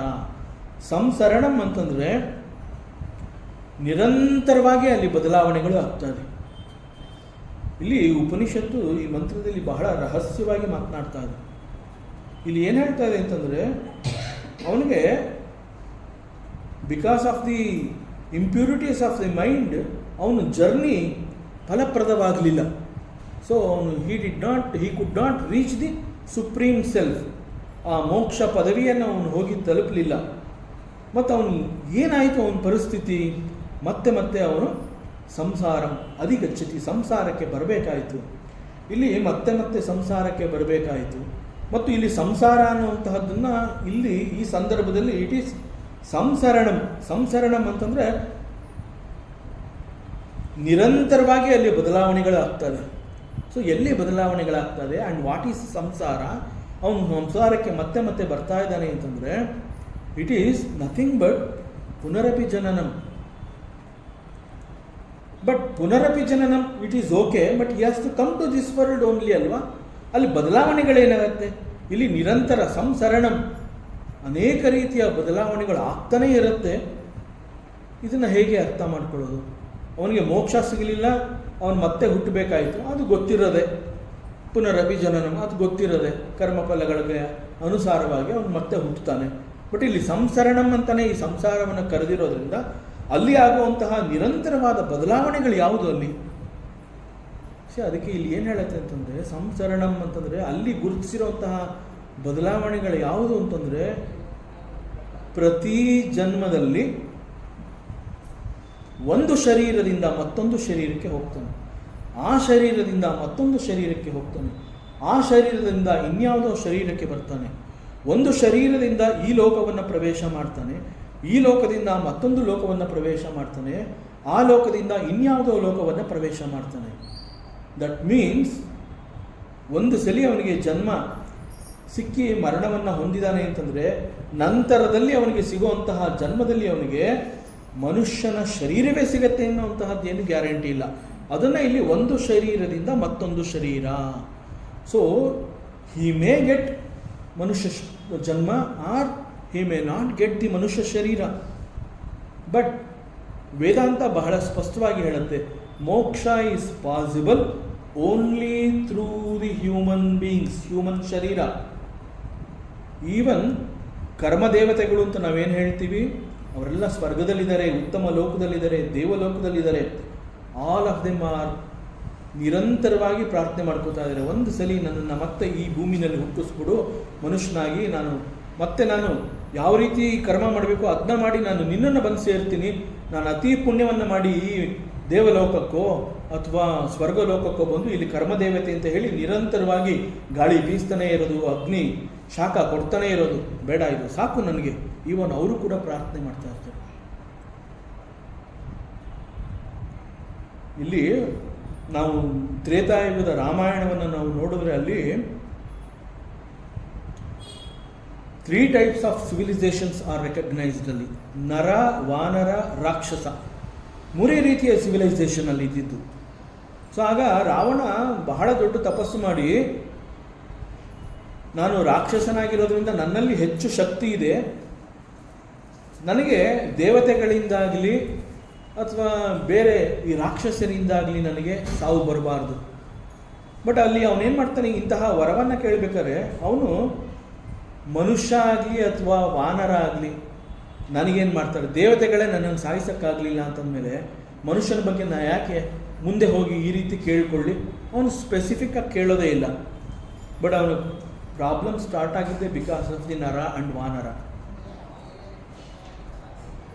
ಸೊ ಇಲ್ಲಿ ಸಂಸಾರ ಅಂತ ಹೇಳಿದಾಗ ಮರಣದ ನಂತರದಲ್ಲಿ ಮತ್ತೊಂದು ಜನ್ಮ ಅಂತಂದಾಗ ಆ ಜನ್ಮ ಯಾವ ಶರೀರ ಬೇಕಾದ್ರೂ ಆಗಿರ್ಬೋದು. ಸೊ ಇಲ್ಲಿ ಮನುಷ್ಯ ಶರೀರ ಮಾತ್ರ ಸಾಧನೆಗೆ ಯೋಗ್ಯ. ಸಾಧನೆ ಅಂತ ಹೇಳಿದಾಗ ಓನ್ಲಿ ದಿಸ್ ಹ್ಯೂಮನ್ ಶರೀರ, ಮನುಷ್ಯ ಶರೀರ. ಅದು ಬಿಟ್ಟರೆ ಇನ್ಯಾವ ಶರೀರದಿಂದನೂ ಸಾಧನೆ ಮಾಡೋದಕ್ಕೆ ಸಾಧ್ಯವೇ ಇಲ್ಲ. ಸೊ ಅದರಿಂದ ಇಲ್ಲಿ ಸಂಸಾರಂ ಚಾದಿಗಚ್ಚತಿ, ಮತ್ತೆ ಅವನು ಸಂಸಾರಕ್ಕೆ ಇನ್ನೊಂದು ಜನ್ಮವನ್ನು ತಗೊಂಡು ಅವನು ಬರ್ತಾನೆ ಅಂತಂದಾಗ ಅವನಿಗೆ ಯಾವುದೇ ರೀತಿಯ ಶರೀರ ಬೇಕಾದ್ರೆ ಸಿಗ್ಬೋದು. ಮತ್ತು ಒಂದು ಲೋಕದಿಂದ ಇನ್ನೊಂದು ಲೋಕ ಅಂತ ಹೇಳಿದಾಗ ಲೋಕ is called the world of experience. ಲೋಕ ಅಂತಂದಾಗ ಅದು ಈ ರೀತಿಯಲ್ಲ, ಭೂಲೋಕ, ಪಾತಾಳ ಲೋಕ, ಸ್ವರ್ಗಲೋಕ, ದೇವಲೋಕ ಅಂತ ಅಲ್ಲ, ಆ ರೀತಿ ಅಲ್ಲ. ಯಾವ ಜಾಗದಲ್ಲಿ ಅವನಿಗೆ ಎಂತಹ ಎಕ್ಸ್ಪೀರಿಯನ್ಸ್ ಸಿಗಬೇಕೋ ಅಂತಹ ಎಕ್ಸ್ಪೀರಿಯನ್ಸ್ ಸಿಗುವಂತಹ ಜಾಗಕ್ಕೆ ಹುಡುಕೊಂಡು ಹೋಗ್ತಾ ಇರ್ತಾನೆ, ಆ ಕರ್ಮಕ್ಕೆ ಅನುಸಾರವಾಗಿ. ದಟ್ ಈಸ್ ಕಾಲ್ಡ್ ಲೋಕ, ಒಂದು ಲೋಕದಿಂದ ಮತ್ತೊಂದು ಲೋಕ. ಸೊ ಲೋಕ ಅಂತಂದಾಗ ಅದೊಂದು ಯಾವುದೋ ಒಂದು ಪ್ರದೇಶ ಅನ್ನುವಂತಹದ್ದಲ್ಲ, ಅದು ಇಟ್ ಕ್ಯಾನ್ ಬಿ ಎನಿಥಿಂಗ್. ನಾವು ಒಳ್ಳೆ ನಿದ್ದೆ ಬರಬೇಕು ಅಂತ ಹೇಳಿ ಮೆತ್ತನೆಯ ಹಾಸಿಗೆ ಸಾವಿರಾರು ರೂಪಾಯಿ ಕೊಟ್ಟು ಕುರ್ಲಾನ್ ಅದನ್ನು ಪರ್ಚೇಸ್ ಮಾಡ್ತೀವಿ. ಸೊ ನಾವೇನು ಅನ್ಕೋತೀವಿ ಅಂದರೆ ನನಗೆ ನಿದ್ದೆ ಬರುತ್ತೆ ಆ್ಯಂಡ್ ಐ ಕಾಲ್ ಇಟ್ ಸ್ವರ್ಗ ಇವತ್ತು. ಯಾಕೆ ಅಂತಂದ್ರೆ ನಾನು ಹ್ಯಾವ್ ಪರ್ಚೇಸ್ಡ್. ಸೊ ಸ್ವರ್ಗ ಅಂತ ನಾನು ಯಾವುದನ್ನು ಹೇಳ್ತಾ ಇದ್ದೀನಿ, ಒಂದು ಕುರ್ಲಾನ್ ಹಾಸಿಗೆಯನ್ನು. ಬಟ್ ಅಲ್ಲಿ ಮಲ್ಲಿಗೆ ಕೂಡ ನನಗೆ ನಿದ್ದೆ ಬರಲಿಲ್ಲ ಅಂತಂದರೆ ಯಾವ ಶರೀರದಿಂದ ನಾನು ಯಾವ ಲೋಕಕ್ಕೆ ಹೋಗಿ ಎಲ್ಲಿ ಯಾವ ಗತಿಯನ್ನು ನಾನು ಅನುಭವಿಸಿದೆ. ಸೊ ಸಂಸಾರ ಅಂತಂದಾಗ ಇಟ್ ಈಸ್. ಅದಕ್ಕೆ ವೇದಾಂತದಲ್ಲಿ ಒಬ್ಬ ಗುರು ಶಿಷ್ಯನಿಗೆ ಬೋಧನೆ ಅಂತ ಉಪದೇಶ ಅಂತ ಮಾಡಬೇಕಾದ್ರೆ ಎಷ್ಟು ಕಠಿಣವಾಗಿ ಕಠೋರವಾದ ವಾಕ್ಯಗಳನ್ನು ಯೂಸ್ ಮಾಡ್ತಾನೆ ಅಂತಂದರೆ only a guru can do it. ಬೇರೆಯವರಿಗೆ ಸಂಕೋಚ ಆಗುತ್ತೆ, ಅವ್ರು ಹೇಳೋದಿಲ್ಲ, ಏನು ಅನ್ಕೊಂಡ್ಬಿಡ್ತಾರೋ ಏನೋ. Only a guru can tell the truth. So ಗುರು ಹೇಳ್ತಾನೆ ಸಂಸಾರ ಈಸ್ ಘೋರ. He uses this word. ಶಾಸ್ತ್ರ ಹೇಳುತ್ತೆ ಸಂಸಾರ ಈಸ್ ಘೋರ, ಬೇರೆ ಇನ್ಯಾರು ಹೇಳೋದಿಲ್ಲ. ಸೊ ಅದನ್ನು ಇಲ್ಲಿ ಸಂಸಾರ. ಸೊ ಈ ರೀತಿ ಸಂಸಾರ ಬಂಧನಕ್ಕೆ ಸಿಕ್ಕಾಕೋತಾನೆ. ಅನೇಕ ಅನುಭವಗಳು, ಅನೇಕ ಲೋಕಗಳು, ಅನೇಕ ದೇಹಗಳು, and there is no end. So ಈ ರೀತಿ ಪ್ರತಿ ಜನ್ಮದಲ್ಲಿ ಹಿ ಸಫರ್ಸ್. ಮತ್ತೊಂದು ವೇದಾಂತದ ಸತ್ಯ ಏನು ಅಂತಂದರೆ, ಒಂದು ಜನ್ಮ ಅಂತಂದಾಗ ಒಂದು ಶರೀರ ಸಿಕ್ಕಿದೆ ಅಂತಂದರೆ we have to understand it is to suffer. ದೇಹ is to suffer and enjoy. ದೇಹ ನಾನಲ್ಲ ಅಂತ ಯಾಕೆ ಮತ್ತೆ ಮತ್ತೆ ಶಾಸ್ತ್ರ ಹೇಳುತ್ತೆ ಅಂತಂದರೆ, ಈ ಸುಖ ಮತ್ತು ದುಃಖ, these experiences they belong to the body and mind, not to you. Only when you confuse ನಾನು ದೇಹ ಅಂತ ಅಂದ್ಕೊಂಡಾಗ ಮಾತ್ರ ಆ ಸಫರಿಂಗ್ಸ್ ಅನ್ನೋದು ನನಗೆ ತಟ್ಟತ್ತೆ ಅದು. ಸೊ ಅದರಿಂದ ಇಲ್ಲಿ ದೆರ್ ಈಸ್ ನೋ ಎಂಡ್. ಪ್ರತಿ ಜನ್ಮದಲ್ಲಿ ಈ ಸಫರಿಂಗ್ಸ್ ಅನ್ನುವಂತಹದ್ದು ಯಾಕೆ ಅಂತಂದರೆ, ಪ್ರತಿ ಜನ್ಮದಲ್ಲಿ ಒಂದು ದೇಹ ಸಿಕ್ತು ಅಂತಂದರೆ, ದೇಹ ಸಿಕ್ಕಿದೆ ಅಂತಂದಾಗ it is for the either to suffer or to enjoy the ಕರ್ಮಫಲಾಸ್. ಕರ್ಮಫಲವನ್ನು ನಾನು ಎಂಜಾಯ್ ಮಾಡೋಕ್ಕಾಗೋದಿಲ್ಲ, ಯಾಕೆಂದರೆ ನಾನು ಈಸ್ ಶುದ್ಧ ಚೈತನ್ಯ. ದಟ್ ಈಸ್ ನಾವು ಪರಮಾತ್ಮನನ್ನು ಶುದ್ಧ ಚೈತನ್ಯ ಅಂತ ಯಾಕೆ ಕರಿತೀವಿ, ಅವನನ್ನು ಯಾಕೆ ಅಕರ್ತ ಅಂತ ಕರಿತೀವಿ, ಯಾಕೆ ಅಭೋಕ್ತ ಅಂತ ಕರಿತೀವಿ ಅಂತಂದರೆ, ಅವನಿಗೆ ಹಿ will not suffer and he will not enjoy. ಅದಕ್ಕೆ ಪರಮಾತ್ಮ ನಿರಾಕಾರ, ಅವನಿಗೆ ದೇಹ ಇಲ್ಲ. ನಾವು ಆ ರೀತಿ ಅವನನ್ನು ನೋಡ್ತಾ ಇದ್ದೀವಿ. ಯಾಕೆಂದರೆ ನಮ್ಮ ಮನಸ್ಸು ನಿಲ್ಲಿಸ್ಕೋಬೇಕು. ರಾಮ ಅಂದರೆ ಹೀಗಿದ್ದಾನೆ, ಕೃಷ್ಣ ಅಂದರೆ ಹೀಗಿದ್ದಾನೆ, ದಿಸ್ ಈಸ್ ಶಿವ. ನನ್ನ ಮನಸ್ಸು ನಿಲ್ಲಬೇಕು, ಶಿವನಲ್ಲಿ ನಿಲ್ಲಬೇಕು. ಯಾಕೆ ನಾನು ಧ್ಯಾನ ಮಾಡಬೇಕಲ್ವಾ, ನಾನು ಕೃಷ್ಣನ ಪ್ರೀತಿ ಮಾಡಬೇಕಲ್ವಾ, ನನ್ನ ಕೃಷ್ಣ ಹೀಗೆ ಇರಬೇಕು. ರೂಪವನ್ನು ಕೊಡ್ತಾ ಇರುವಂತಹದ್ದು ನಾನು. ಸೊ ದೇಹ, ಪ್ರತಿ ಜನ್ಮದಲ್ಲಿ ಒಂದು ದೇಹ ಸಿಕ್ಕಿದೆ ಅಂತಂದರೆ ಫಿಕ್ಸ್ ಆಯಿತು ಅಂತ. What is fixed? ದಿ ಕರ್ಮಫಲಾಸ್, ದಟ್ ಈಸ್ ಫಿಕ್ಸ್ಡ್. ಸೊ ಇಲ್ಲಿ ಉಪನಿಷತ್ ಋಷಿ ಏನು ಹೇಳ್ತಾ ಇದ್ದಾನೆ ಅಂತಂದರೆ, ವೆನ್ ಯು ಫರ್ಗೆಟ್ ದಿ ಆತ್ಮಜ್ಞಾನ, ಬಿಕಾಸ್ ನಿನಗೆ ಒಂದು ಜನ್ಮ ಸಿಕ್ಕಿದೆ, ನೀನು ಮನುಷ್ಯನಾಗಿ ಬಂದಿದೆಯಾ ಇಲ್ಲಿ, ನಿನಗೆ you have given such a wonderful environment. ಚಿಕ್ಕಲಿಂಗಣ್ಣ ಅಂತ ದೇವಸ್ಥಾನ, ಇಂತಹ ದೇವಸ್ಥಾನ ಸಿಕ್ಕಿ ನೀನು ಬರೋದಿಲ್ವಲ್ಲ. ಸೊ ಆತ್ಮಜ್ಞಾನವನ್ನು ಮರೆತರೆ, ಉಪನಿಷತ್ ಹೇಳ್ತಾ ಇದೆ, ಆತ್ಮಜ್ಞಾನವನ್ನು ಮರೆತರೆ ಸಂಸಾರ ಚ ಅಧಿಗಚ್ಚತಿ, you will come back to the ಸಂಸಾರ. ಸೊ ಈ ಎರಡು ಮಂತ್ರಗಳಲ್ಲಿ ಒಂದು ವಿಶೇಷವಾಗಿ ಉಪನಿಷತ್ ಋಷಿ ಹೇಳ್ತಾ ಇರುವಂತಹದ್ದು ಅಜ್ಞಾನವಂತ ಮತ್ತು ವಿಜ್ಞಾನವಂತ. ಅದರ ಜೊತೆಯಲ್ಲಿ ದೇರ್ ಈಸ್ ಅನದರ್ ವರ್ಡ್. ಎರಡೂ ಮಂತ್ರಗಳಲ್ಲೂ ಕೂಡ ಈ ಪದವನ್ನು ನಾವು ನೋಡ್ಬೋದು. ಇಟ್ ಈಸ್ ಕಾಲ್ಡ್ ದಿ ತತ್ಪದಂ. ತತ್ಪದಂ ಅನ್ನುವಂತಹ ಪದವನ್ನು ಇಲ್ಲಿ ಪ್ರಯೋಗ ಮಾಡಿದೆ. ಆ್ಯಂಡ್ ಉಪನಿಷತ್ನಲ್ಲಿ ಎಸ್ಪೆಷಲಿ ಆ ಎರಡನೇ ಮಂತ್ರದಲ್ಲಿ ಹೇಳ್ತಾ ಇದ್ದಾನೆ, ಅಮನಸ್ಕಃ. ಅಮನಸ್ಕಃ ವಿಲ್ ನಾಟ್ ರೀಚ್ ದಿ ತತ್ಪದಂ. ಸೊ ಅಮನಸ್ಕಃ ಅಂತಂದರೆ ಅಶುಚಿಯಿಂದ ಕೂಡಿರುವಂತಹ, ಅತ್ಯುತ್ತಮವಲ್ಲದಂತಹ ಸಾರಥಿ, ಸರಿಯಾದ ಬುದ್ಧಿ ಇಲ್ಲದೆ ಇರುವಂತಹ, ಜ್ಞಾನರಹಿತವಾಗಿರುವಂತಹ ಬುದ್ಧಿ, ಸಚ್ಚೆ ಸಾರಥಿ, such a mind, it cannot reach the ತತ್ಪದಂ. ಸೊ ತತ್ಪದವನ್ನು ಹೋಗಿ ತಲುಪೋದಕ್ಕೆ ಆಗೋದಿಲ್ಲ. ತತ್ಪದಂ ನ ಆಪ್ನೋತಿ, ಅದು ಸಿಗೋದಿಲ್ಲ ಅವನಿಗೆ. ಉಪನಿಷತ್ ಹೇಳ್ತಾ ಇದೆ. ಸೊ ವಾಟ್ ಈಸ್ ತತ್ಪದಂ? ಹಾಗಾದರೆ ತತ್ಪದಂ ಅವನಿಗೆ ಸಿಗೋದಿಲ್ಲ ಅಂತಂದರೆ ವಾಟ್ ಈಸ್ ತತ್ಪದಂ? ಅದನ್ನು ಇಲ್ಲಿ 9ನೇ ಮಂತ್ರದಲ್ಲಿ ಅದು ಉಪನಿಷತ್ ಋಷಿ ಹೇಳ್ತಾ ಇದ್ದಾನೆ. ವಿಜ್ಞಾನ ಸಾರಥಿಯಸ್ತು ಮನಃ ಪ್ರಗ್ರಹವಾನ್ನರಃ. ಸೋದ್ವನ ಪಾರಮಾಪ್ನೋತಿ ತದ್ವಿಷ್ಣು ಪರಮಂ ಪದಂ. ಸೊ ಯಾವ ಮನುಷ್ಯ ವಿವೇಕ ಅನ್ನುವಂತಹ ಸಾರಥಿಯನ್ನು ಹೊಂದಿರ್ತಾನೆ, ಮನಸ್ಸು ಅನ್ನುವಂತಹ ಹಗ್ಗ ಅಂದರೆ ಲಗಾಮ್ ಅದನ್ನು ಹಿಡಿದಿರ್ತಾನೆ, ಅವನು ಸಂಸಾರಗತಿಯ ಕೊನೆಯಲ್ಲಿ ವಿಷ್ಣು ಇದ್ದಾನೆ. ಬಿಗಿನಿಂಗಲ್ಲಿಲ್ಲ, ಮಧ್ಯದಲ್ಲಿಲ್ಲ. ಸಂಸಾರ ಗತಿ ಅನ್ನುವಂಥದ್ದು ಲಾಂಗ್ ಜರ್ನಿ. ಎಷ್ಟು ಲಾಂಗ್ ಜರ್ನಿ? ಲಕ್ಷ ಜನ್ಮ ನಾವು ತಗೋಬೇಕು. ದೇರ್ ಈಸ್ ಎ ಪದ ಅಲ್ವಾ, ದಾಸರ ಪದ ಇದೆ, 84 ಲಕ್ಷ ದಾಟಿ ಬರಬೇಕು ನಾವು. ಸೊ ಸಂಸಾರ ಗತಿ not in the beginning, not after the 10th ಜನ್ಮ, ನೋ. ಸಂಸಾರ ಗತಿ is very long. At the end Vishnu ಪದ, not in the beginning, not in the middle. Vishnu ಪದ is at the end of the ಸಂಸಾರ ಗತಿ. ಸೊ ಅದಕ್ಕೆ ವೇದಾಂತ ಏನು ಹೇಳುತ್ತೆ, ಹೆದರ್ಕೋಬೇಡ, ನಿನ್ಗೆ 84 ಲಕ್ಷ ದೇಹನ ನೀನು ಹೋಗಬೇಕು ಅಂತ ರೂಲ್ಸ್ ಇಲ್ಲ, ಅಷ್ಟಿದೆ. ನೌ ಆ್ಯಂಡ್ ಹಿಯರ್, ವೇದಾಂತದಲ್ಲಿ ಇದು very famous. Where is Bhagavanta, when is atmajnana? Now and here, ಈಗಲೇ ಇಲ್ಲೇ. It is possible. ಹೇಗೆ? ಯುಕ್ತೇನ ಮನಸ್ಸನ್ನು ಕೊಟ್ಬಿಡು ಬುದ್ಧಿಗೆ, cooperate with the buddhi, let him ride the chariot. ಬುದ್ಧಿಗೆ ಕೊಟ್ಬಿಡು. ನೀ ಯಾಕೆ ಇಟ್ಕೋತೀಯ? ನೀ ಇಟ್ಕೊಂಡ್ರೆ ಅಮನಸ್ಕಃ ಅಶುಚಿ, ಸದಾ ಅಶುಚಿ. ಸೊ ನೀ ಇಟ್ಕೋಬೇಡ. ಸೊ ಸಂಸಾರ ಗತಿನಲ್ಲಿ ಕೊನೆಯಲ್ಲಿರುವಂತಹ ವಿಷ್ಣು ಪದವನ್ನು ನಾನು ಹೋಗಿ ಸೇರಬೇಕು ಅಂತಂದರೆ ಜ್ಞಾನವಂತನಾಗು. ಸೊ ಇಲ್ಲಿ ಆ ತತ್ಪದಂ ಅನ್ನುವಂತಹದ್ದನ್ನು ಹೇಳ್ತಾ ಇರುವಂಥದ್ದು. ಸೊ ಯಾವ ಮನುಷ್ಯ ವಿವೇಕ ಅನ್ನುವಂತಹ ಸಾರಥಿಯನ್ನು ಹೊಂದಿರ್ತಾನೆ, ಮನಸ್ಸು ಅನ್ನುವಂತಹ ಹಗ್ಗವನ್ನು ಹಿಡಿದಿರ್ತಾನೆ. ಮನಸ್ಸು ಅನ್ನುವಂತಹ ಹಗ್ಗವನ್ನು ನಾವೆಲ್ಲರೂ ಹಿಡಿಬೇಕು. ಮನಸ್ಸು ಎಲ್ಲೋ ಓಡ್ತಾ ಇದೆ ಅನ್ನೋದು ಗೊತ್ತಾದ ತಕ್ಷಣ ಎಳ್ಕೊಂಬಂದ್ಬಿಡ್ಬೇಕು. Yes, come back, sit here, ಕೂತ್ಕೋ, ನನ್ನ ಜೊತೆ ನೀನು ಕೂತ್ಕೋ, ಕೇಳಿಸ್ಕೋ. ಹಗ್ಗ ಹಿಡ್ಕೊಂಡಿರ್ಬೇಕು ನಾವು. ಸೊ ಆಗ ಅವನು ಸಂಸಾರ ಗತಿಯ ಕೊನೆಯಾದ ವಿಷ್ಣುವಿನ ಪರಮ ಪಾದವನ್ನು ಹೋಗಿ ತಲುಪ್ತಾನೆ. There is no doubt. ಯಹ ನರಃ ವಿಜ್ಞಾನ ಸಾರಥಿ, that person who is a ವಿಜ್ಞಾನ ಸಾರಥಿ. ಸೊ ವಿಜ್ಞಾನ ಸಾರಥಿ ಅಂತಂದರೆ ವಿವೇಕವನ್ನು ಹೊಂದಿರುವಂತಹ ಬುದ್ಧಿ ಈಸ್ ದಿ ಸಾರಥಿ ಹಿಯರ್. ಅದನ್ನ ನಾವು ಮರಿಬಾರ್ದು. ಪೂರ್ಣ ಅಧ್ಯಾಯ ಪೂರ್ತಿ ಇದೇ ರೀತಿ ಹೋಗುತ್ತೆ. ಸೊ ವಿವೇಕವನ್ನು ಹೊಂದಿರುವಂತಹ ಬುದ್ಧಿ ಈಸ್ ದಿ ಸಾರಥಿ. ಸೊ ಯಾವ ಬುದ್ಧಿ ವಿವೇಕವನ್ನು ಹೊಂದಿರುತ್ತೆ ಆ ಬುದ್ಧಿಗೆ ಗೊತ್ತು ಯಾವುದು ಸರಿ ಯಾವುದು ತಪ್ಪು.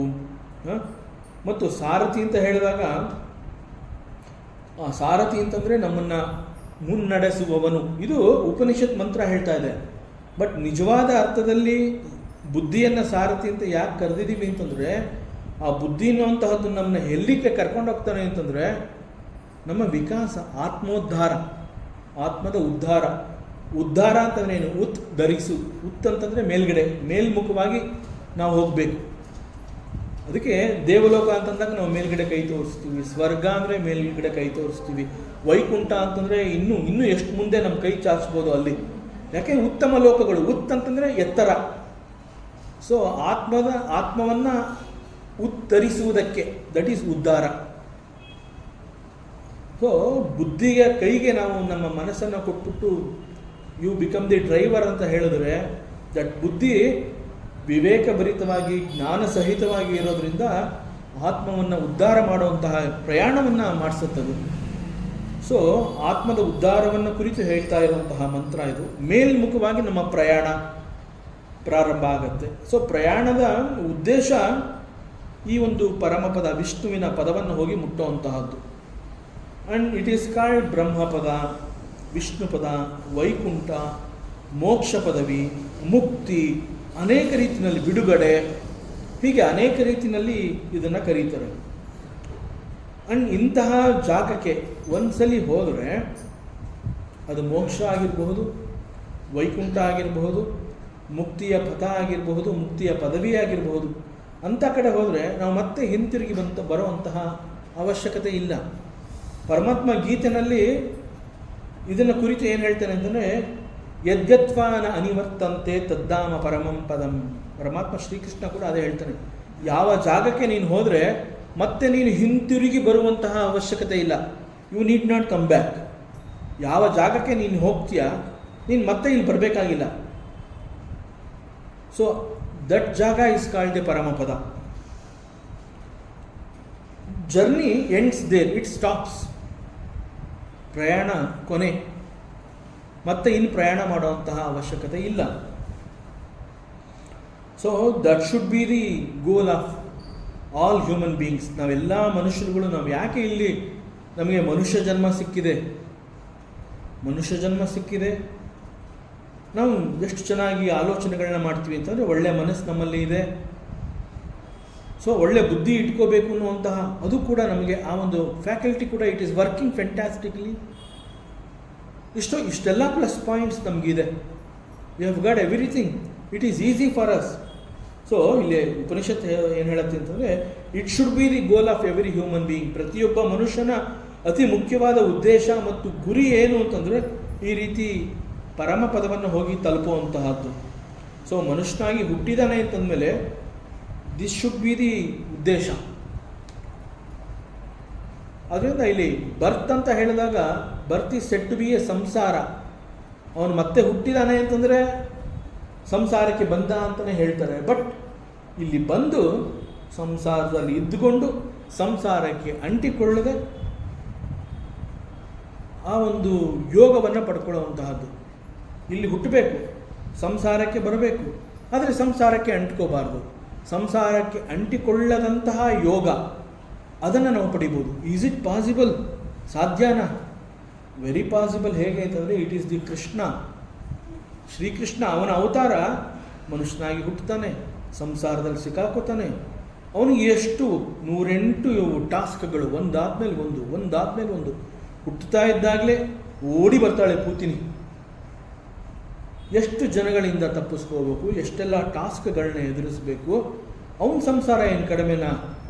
ಆ ಗೋಪಾಲಕರ ಜೊತೆ ಅರಣ್ಯದಲ್ಲಿ ಓಡಾಡಬೇಕು, ಹಸುಗಳನ್ನ ಕರ್ಕೊಂಡು ಹೋಗಬೇಕು, ಗೋಪಿಕಾ ಸ್ತ್ರೀಯರ ಜೊತೆ ಅವ್ರು ಬೇಜಾರು ಮಾಡ್ಕೋಬಾರ್ದು, ಅವ್ರ ಜೊತೆ ಇರಬೇಕು. ಇದೆಲ್ಲದರ ಜೊತೆಗೆ ಎಷ್ಟು ದೊಡ್ಡ ಸಾಧನೆಗಳನ್ನು ಎಲ್ಲರ ಕೈನಲ್ಲೂ ಮಾಡಿಸ್ತಾನೆ.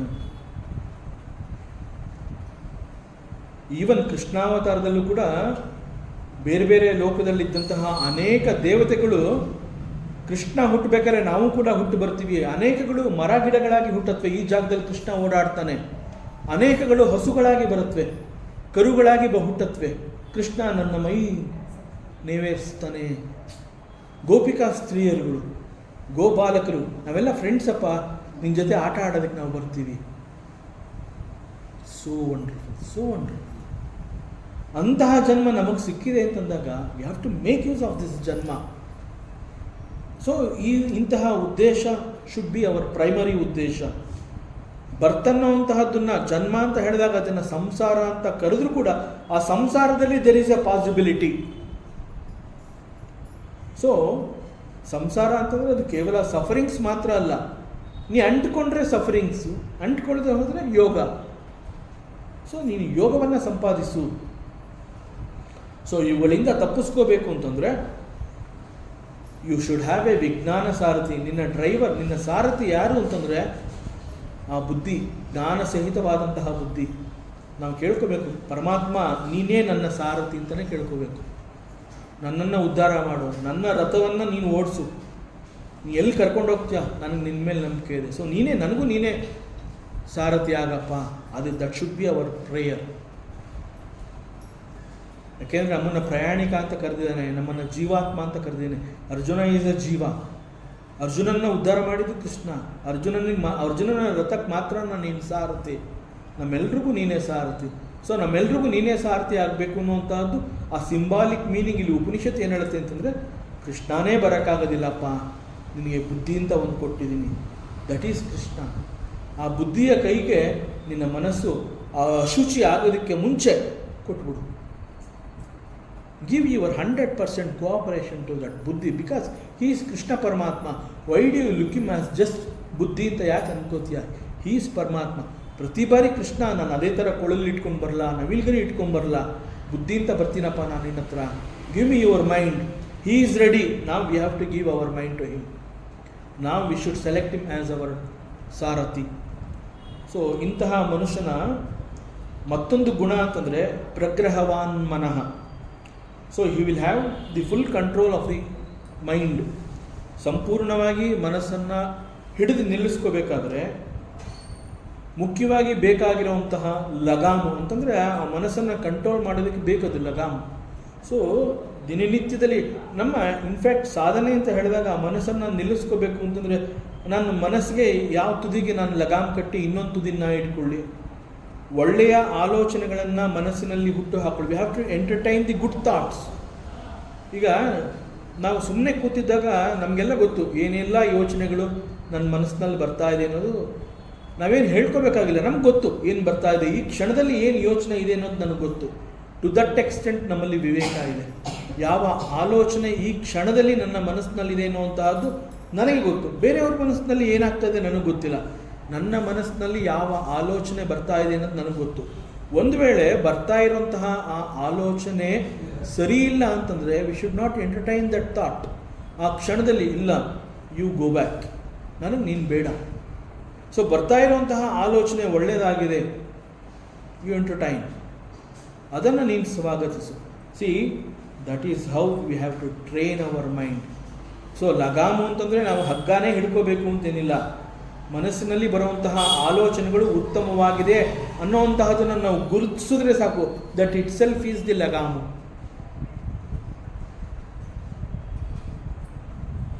ಸೊ ಮನಸ್ಸು ಈ ರೀತಿ ಸಂಪೂರ್ಣವಾಗಿ ನಿಯಂತ್ರಣದಲ್ಲಿದೆ ಅಂತಂದಾಗ ಸ ಅಧ್ವನಃ ಪಾರಂ ಆಪ್ನೋತಿ. ಆಧ್ವನ ಅಂತಂದರೆ ಅಗೈನ್ ಸಂಸಾರ ಗತಿಯನ್ನು ಆಧ್ವನ ಅಂತ ಕರೆದಿರುವಂತಹದ್ದು. He will reach the other end. So ಇಷ್ಟೊಂದೆಲ್ಲ ಅವನು ತಯಾರಿ ಮಾಡಿಕೊಂಡಿದ್ದಾನೆ, ಅವನ ಉದ್ದೇಶ ಚೆನ್ನಾಗಿದೆ, ಅವನ ಸಾಧನೆ ಚೆನ್ನಾಗಿದೆ, ಸಂಪೂರ್ಣವಾಗಿ ಅವನ ಬುದ್ಧಿಯಲ್ಲಿ ಜ್ಞಾನ ಇದೆ, ಮನಸ್ಸು is cooperative, he has got a very good ಸಾರಥಿ. ಸೊ ಇಷ್ಟೆಲ್ಲ ಇದೆ ಅಂತಂದಾಗ, ಮನಸ್ಸು ಕೂಡ ನಿಯಂತ್ರಣದಲ್ಲಿದೆ ಅಂತಂದಾಗ it is easy, he will reach the other end. So ಇಲ್ಲಿ ಅದರ್ ಎಂಡ್ ಅಂತ ಹೇಳಿರೋದ್ರಿಂದ we have to understand that there are two ends. ಸಂಸಾರ ಅಂತಂದಾಗ ಎರಡು ತೀರಗಳು ಇದೆ. ಒಂದು, ನಾವು ಹುಟ್ಟಿದ್ದೀವಿ ಅಂದ ತಕ್ಷಣ ಸಂಸಾರ ಅನ್ನುವಂತಹದ್ದು ಇಟ್ ಬಿಗಿನ್ಸ್. ಸೊ ಸಂಸಾರ ಈಸ್ ದಿ ಫಸ್ಟ್ ಎಂಡ್. ನಮ್ಮ ಜನ್ಮ ಆಗಿದೆ, ನಾವು ಹುಟ್ಟಿದ್ದೀವಿ ಅಂತಂದಾಗ ನಮ್ಮ ಬರ್ತ್ ಜೊತೆಗೆ ನನಗೆ ಸಂಸಾರ ಸಿಕ್ಕಿದೆ, ಸಂಸಾರಕ್ಕೆ ನಾನು ಬಂದಿದ್ದೀನಿ ಅಂತ ಹೇಳ್ತಾ ಇರೋವಂತಹದ್ದು ಈ ಒಂದು ಪ್ರಯಾಣದಲ್ಲಿ ಪ್ರಾರಂಭದ ತೀರ ಅದು. There are two ends. ಅದನ್ನೇ ಇಲ್ಲಿ ಅಧ್ವನ ಅಂತ ಕರೀತಾ ಇರೋಂಥದ್ದು. ಆ ಎರಡು ಎಂಡಲ್ಲಿ ಪ್ರಾರಂಭ ಈಸ್ ದಿಸ್ ಸಂಸಾರ. ಬಟ್ ಇಲ್ಲಿ ಉಪನಿಷತ್ ಋಷಿ ಹೇಳ್ತಾ ಇದ್ದಾನೆ, ಯಾವಾಗ ನಿನ್ನ ಬುದ್ಧಿಯಲ್ಲಿ ಇಷ್ಟೊಂದೆಲ್ಲ ಸಾಮರ್ಥ್ಯ ಇದೆ, ಜ್ಞಾನ ತುಂಬಿದೆ, ಜ್ಞಾನ ಸಹಿತವಾಗಿದೆ, ಮನಸ್ಸು ನಿಯಂತ್ರಣದಲ್ಲಿದೆ, ಸಾಧನೆ ಮಾಡ್ತಾ ಇದೆಯಾ, ಆ್ಯಂಡ್ ನಿನ್ನ ಉದ್ದೇಶ ಕೂಡ ಇದೇ ಆಗಿದೆ. So it is easy for you to reach the other end. So ಸಂಸಾರ is the starting end, the other end is ವಿಷ್ಣುಪದ. It is easy for you. So this is called ಸಂಸಾರ ಗತಿ. ಬಟ್ ಸಂಸಾರ ಗತಿನಲ್ಲಿ ಮತ್ತೊಂದು ತೀರವನ್ನು ನಾವು ತಲುಪದೆ ಹೋದರೆ ಸಂಸಾರ ಈಸ್ ಆಲ್ವೇಸ್ ದುಃಖಮಯ. ಹಿ ಈಸ್ ಆಲ್ವೇಸ್ ಸಫರಿಂಗ್ ಅಂತ ಹೇಳ್ತೀವಿ ನಾವು. ಯಾಕೆ ಅಂತಂದ್ರೆ ಅವನು ಯಾಕೆ ಸಫರ್ ಮಾಡ್ತಾ ಇದ್ದಾನೆ ಅಂತಂದರೆ ಹಿ ಈಸ್ ಇನ್ ಸಂಸಾರ. ಸಂಸಾರ ಈಸ್ ಎ ಬಂಧನ. He is bound. ಸಂಸಾರ ಅನ್ನುವಂಥದ್ದು ಅದು ಅವನನ್ನು ಕಟ್ಟೆ ಹಾಕುತ್ತೆ. ಮತ್ತೊಂದು ತೀರವನ್ನು ಅವನು ಹೋಗಿ ತಲುಪಿದ್ರೆ ಇಟ್ ಈಸ್ ಫ್ರೀ, ಮುಕ್ತಿ, ಬಿಡುಗಡೆ, ಮೋಕ್ಷ. There is no bondage. So ಮತ್ತೊಂದು ತೀರ ಅಂತಂದರೆ ಅದು ಬಿಡುಗಡೆ. ಸೊ ಈ ಎಲ್ಲವುಗಳಿಂದ ಬಿಡುಗಡೆ ಯಾರಿಗೆ? ಯಾರು ಜ್ಞಾನವಂತನಾಗಿರ್ತಾನೆ.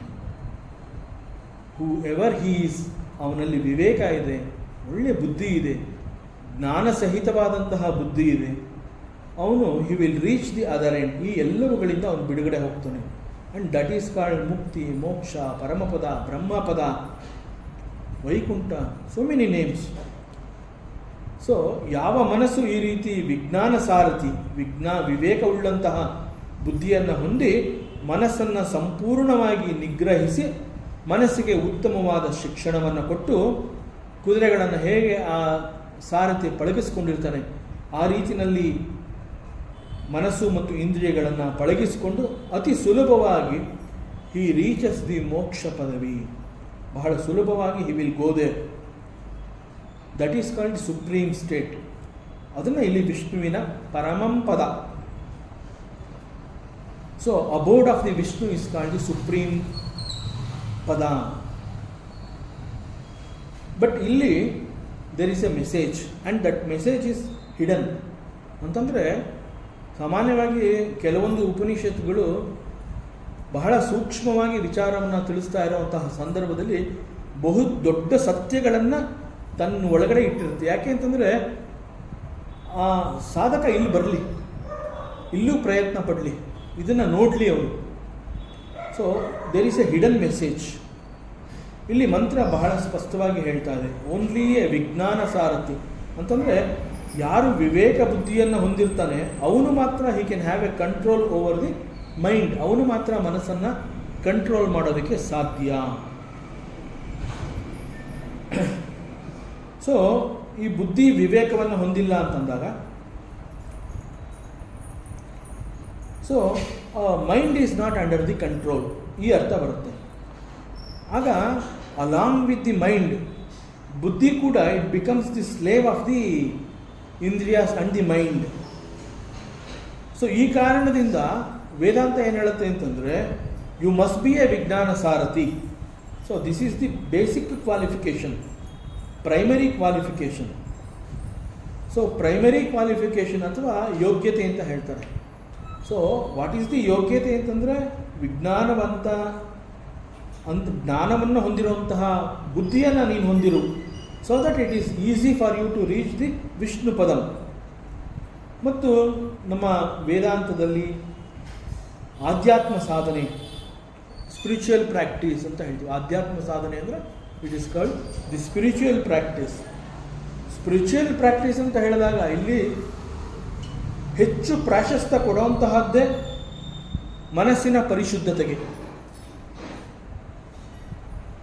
ಮನಸ್ಸಿನ ಪರಿಶುದ್ಧತೆ ಎಷ್ಟು ದೊಡ್ಡ ಪಾತ್ರವನ್ನು ವಹಿಸುತ್ತೆ ಅಂತಂದರೆ ಅಮೃತ ಬಿಂದು Upanishad it starts with A ಮಂತ್ರ ಕಾಲ್, ಫಸ್ಟ್ ಮಂತ್ರನೇ ಇಟ್ ಸೇಸ್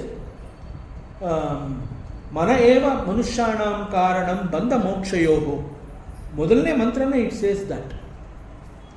ಸೊ ಅಮೃತ ಬಿಂದು ಉಪನಿಷತ್ ಅಂತಲ್ಲ, ಯಾವುದೇ ಉಪನಿಷತ್ ಆದರೂ ಕೂಡ ವೇದಾಂತ ಮನಸ್ಸಿನ ಪರಿಶುದ್ಧತೆಗೆ ಅಷ್ಟು ದೊಡ್ಡ ಪ್ರಾಶಸ್ತ್ಯವನ್ನು ಕೊಡುತ್ತೆ. ಒಂದು ಕಡೆ ಆಚಾರ್ಯ ಶಂಕರರು ಅವರು ಹೇಳ್ತಾರೆ, ತತ್ಜ್ಞಾನಂ ಪ್ರಶಮಕರಂ ಯತ್ ಇಂದ್ರಿಯಾಣಂ ತತ್ಜ್ಞಾನಂ. ಅದೇ ನಿಜವಾದ ಜ್ಞಾನ, ತತ್ಜ್ಞಾನಂ ಅಂತ ಕರೆದಿದ್ದಾರೆ. ಅದೇ ನಿಜವಾದ ಜ್ಞಾನ ಯಾವುದು ಅಂತಂದರೆ what is that knowledge?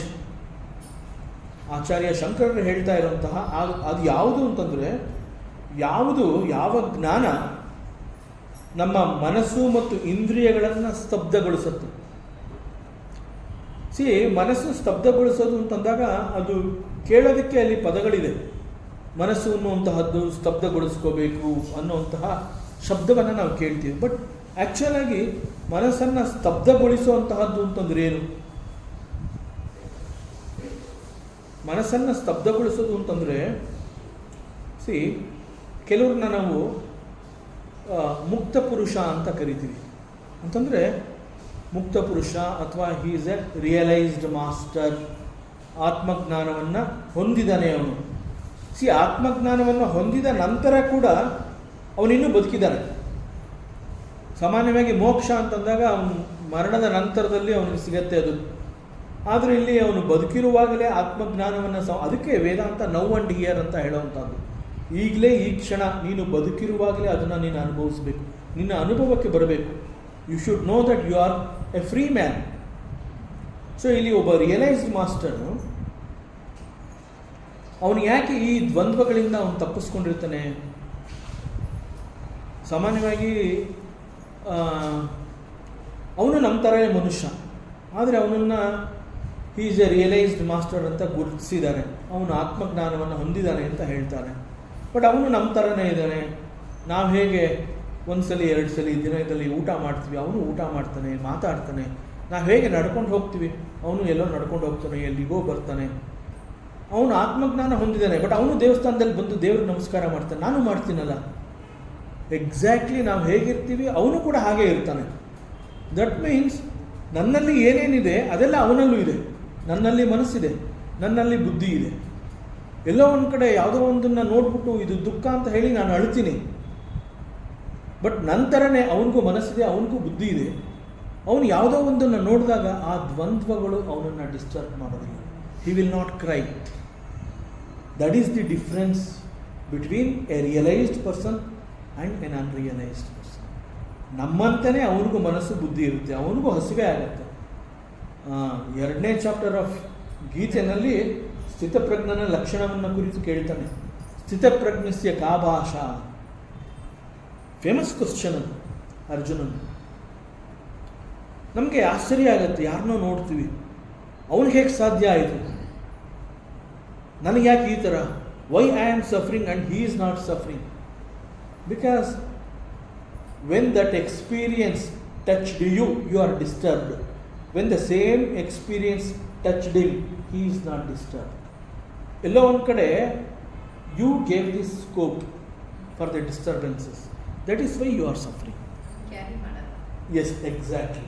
He will not carry.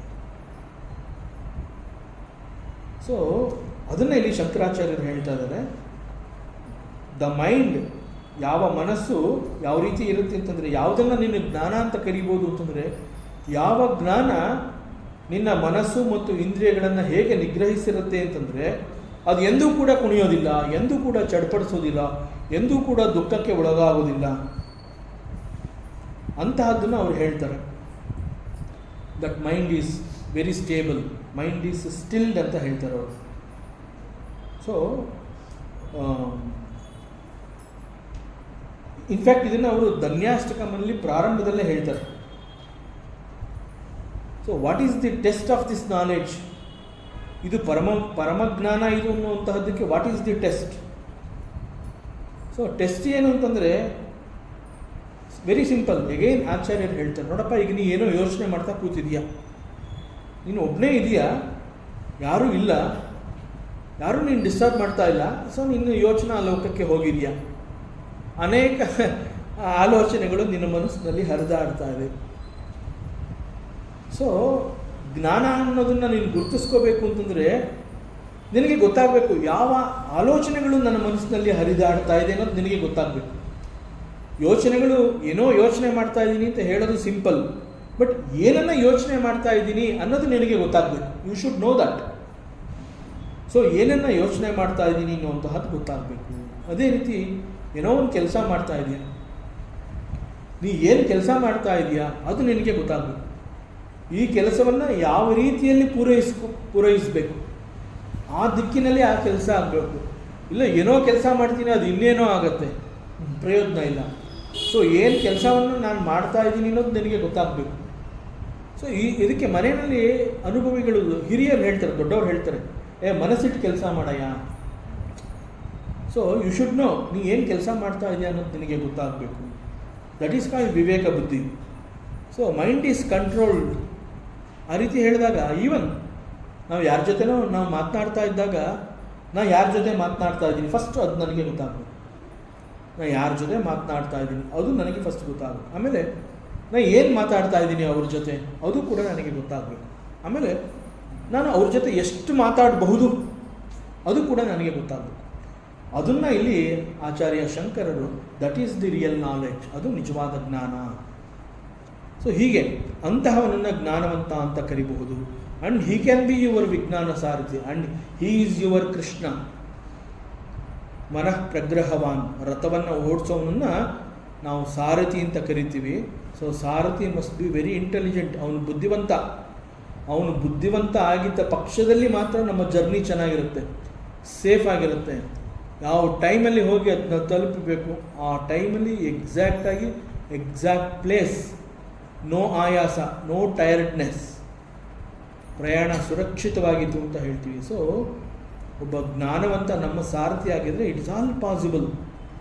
So ಅಂತಹ ಜ್ಞಾನವಂತ ನಮ್ಮ ಸಾರಥಿ ಆಗಿದ್ದಾಗ ದಟ್ ರೀಚಿಂಗ್ ದಿ ಪರಮಪದ ವಿಷ್ಣುಪದ is also very easy. So ಒಬ್ಬ ಕುಶಲ ಸಾರಥಿ, ಅವನು ಕುಶಲ ಸಾರಥಿ ಅಂತಂದರೆ ಕೇವಲ ರಥ ಓಡಿಸೋದು ಮಾತ್ರ ಅವನಿಗೆ ಗೊತ್ತು ಅಂತಲ್ಲ, ಅವನಿಗೆ ಕುದುರೆಗಳ ಬಗ್ಗೆ ಕೂಡ ಜ್ಞಾನ ಇದೆ. ಲಗಾಮನ್ನು ಹೇಗೆ ಎಳಿಬೇಕು, ಯಾವಾಗ ಫ್ರೀ ಬಿಡಬೇಕು, ಯಾವ ಜಾಗದಲ್ಲಿ ಇದು ದುರ್ಗಮವಾದ ಜಾಗ, ಈ ದುರ್ಗಮವಾದ ಜಾಗದಲ್ಲಿ ಎಷ್ಟು ಸ್ಪೀಡಾಗಿ ಕುದುರೆ ಓಡಬೇಕು, ಅಷ್ಟು ಲೂಸ್ ನಾನು ಕೊಡಬೇಕು. ಇದು ವೆರಿ ಡಿಫಿಕಲ್ಟು. ಇಲ್ಲಿ ನಾನು ಕುದುರೆಯನ್ನು ಕಂಟ್ರೋಲ್ ಮಾಡಬೇಕು, ಅವನು ಎಳಿಬೇಕು. ಸೊ ಒಬ್ಬ ಸಾರಥಿ ಅಂತಂದಾಗ ಕುದುರೆ ಬಗ್ಗೆ ಗೊತ್ತಿರಬೇಕು, ಲಗಾಮ್ನ ಯಾವಾಗ ಎಳಿಬೇಕು, ಯಾವಾಗ ಫ್ರೀ ಬಿಡಬೇಕು ಅದು ಗೊತ್ತಿರಬೇಕು, ಯಾವ ಸಮಯದಲ್ಲಿ ಹೋಗಿ ಎಂತಹ ಜಾಗವನ್ನು ಹೋಗಿ ತಲುಪಬೇಕು ಅದೇ ಜಾಗವನ್ನು ಹೋಗಿ ತಲುಪಬೇಕು. ಸೊ ಹೀಗೆ ಸಮಗ್ರವಾಗಿ ಎಲ್ಲವನ್ನ ತಿಳ್ಕೊಂಡಿರುವಂತಹವನು ಈಸ್ ಕಾಲ್ಡ್ ದಿ ವಿಜ್ಞಾನವಾನ್ ಸಾರಥಿ. ಸೊ ಹೀಗೆ ಮನಸ್ಸಿಗೆ ಶಿಕ್ಷಣವನ್ನು ಕೊಟ್ಟು ಸೊ ಅದನ್ನು ಉಪಯೋಗಿಸ್ಕೋಬೇಕು. ಮನಃ ಪ್ರಗ್ರಹವಾನ್, ಇಂತಹ ವಿಜ್ಞಾನ ಸಾರಥಿ ನಮ್ಮನ್ನು he will take us to ವಿಷ್ಣೋಹೋ ಪರಮಂ ಪದಂ. ಮತ್ತಷ್ಟು ವಿಚಾರ ಇದೆ, ಮುಂದಿನ ಅವಕಾಶದಲ್ಲಿ ಮತ್ತೆ ಮುಂದುವರಿಸೋಣ.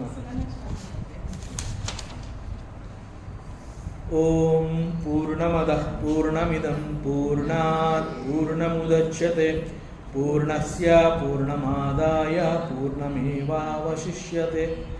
ಓಂ ಶಾಂತಿ ಶಾಂತಿ ಶಾಂತಿ.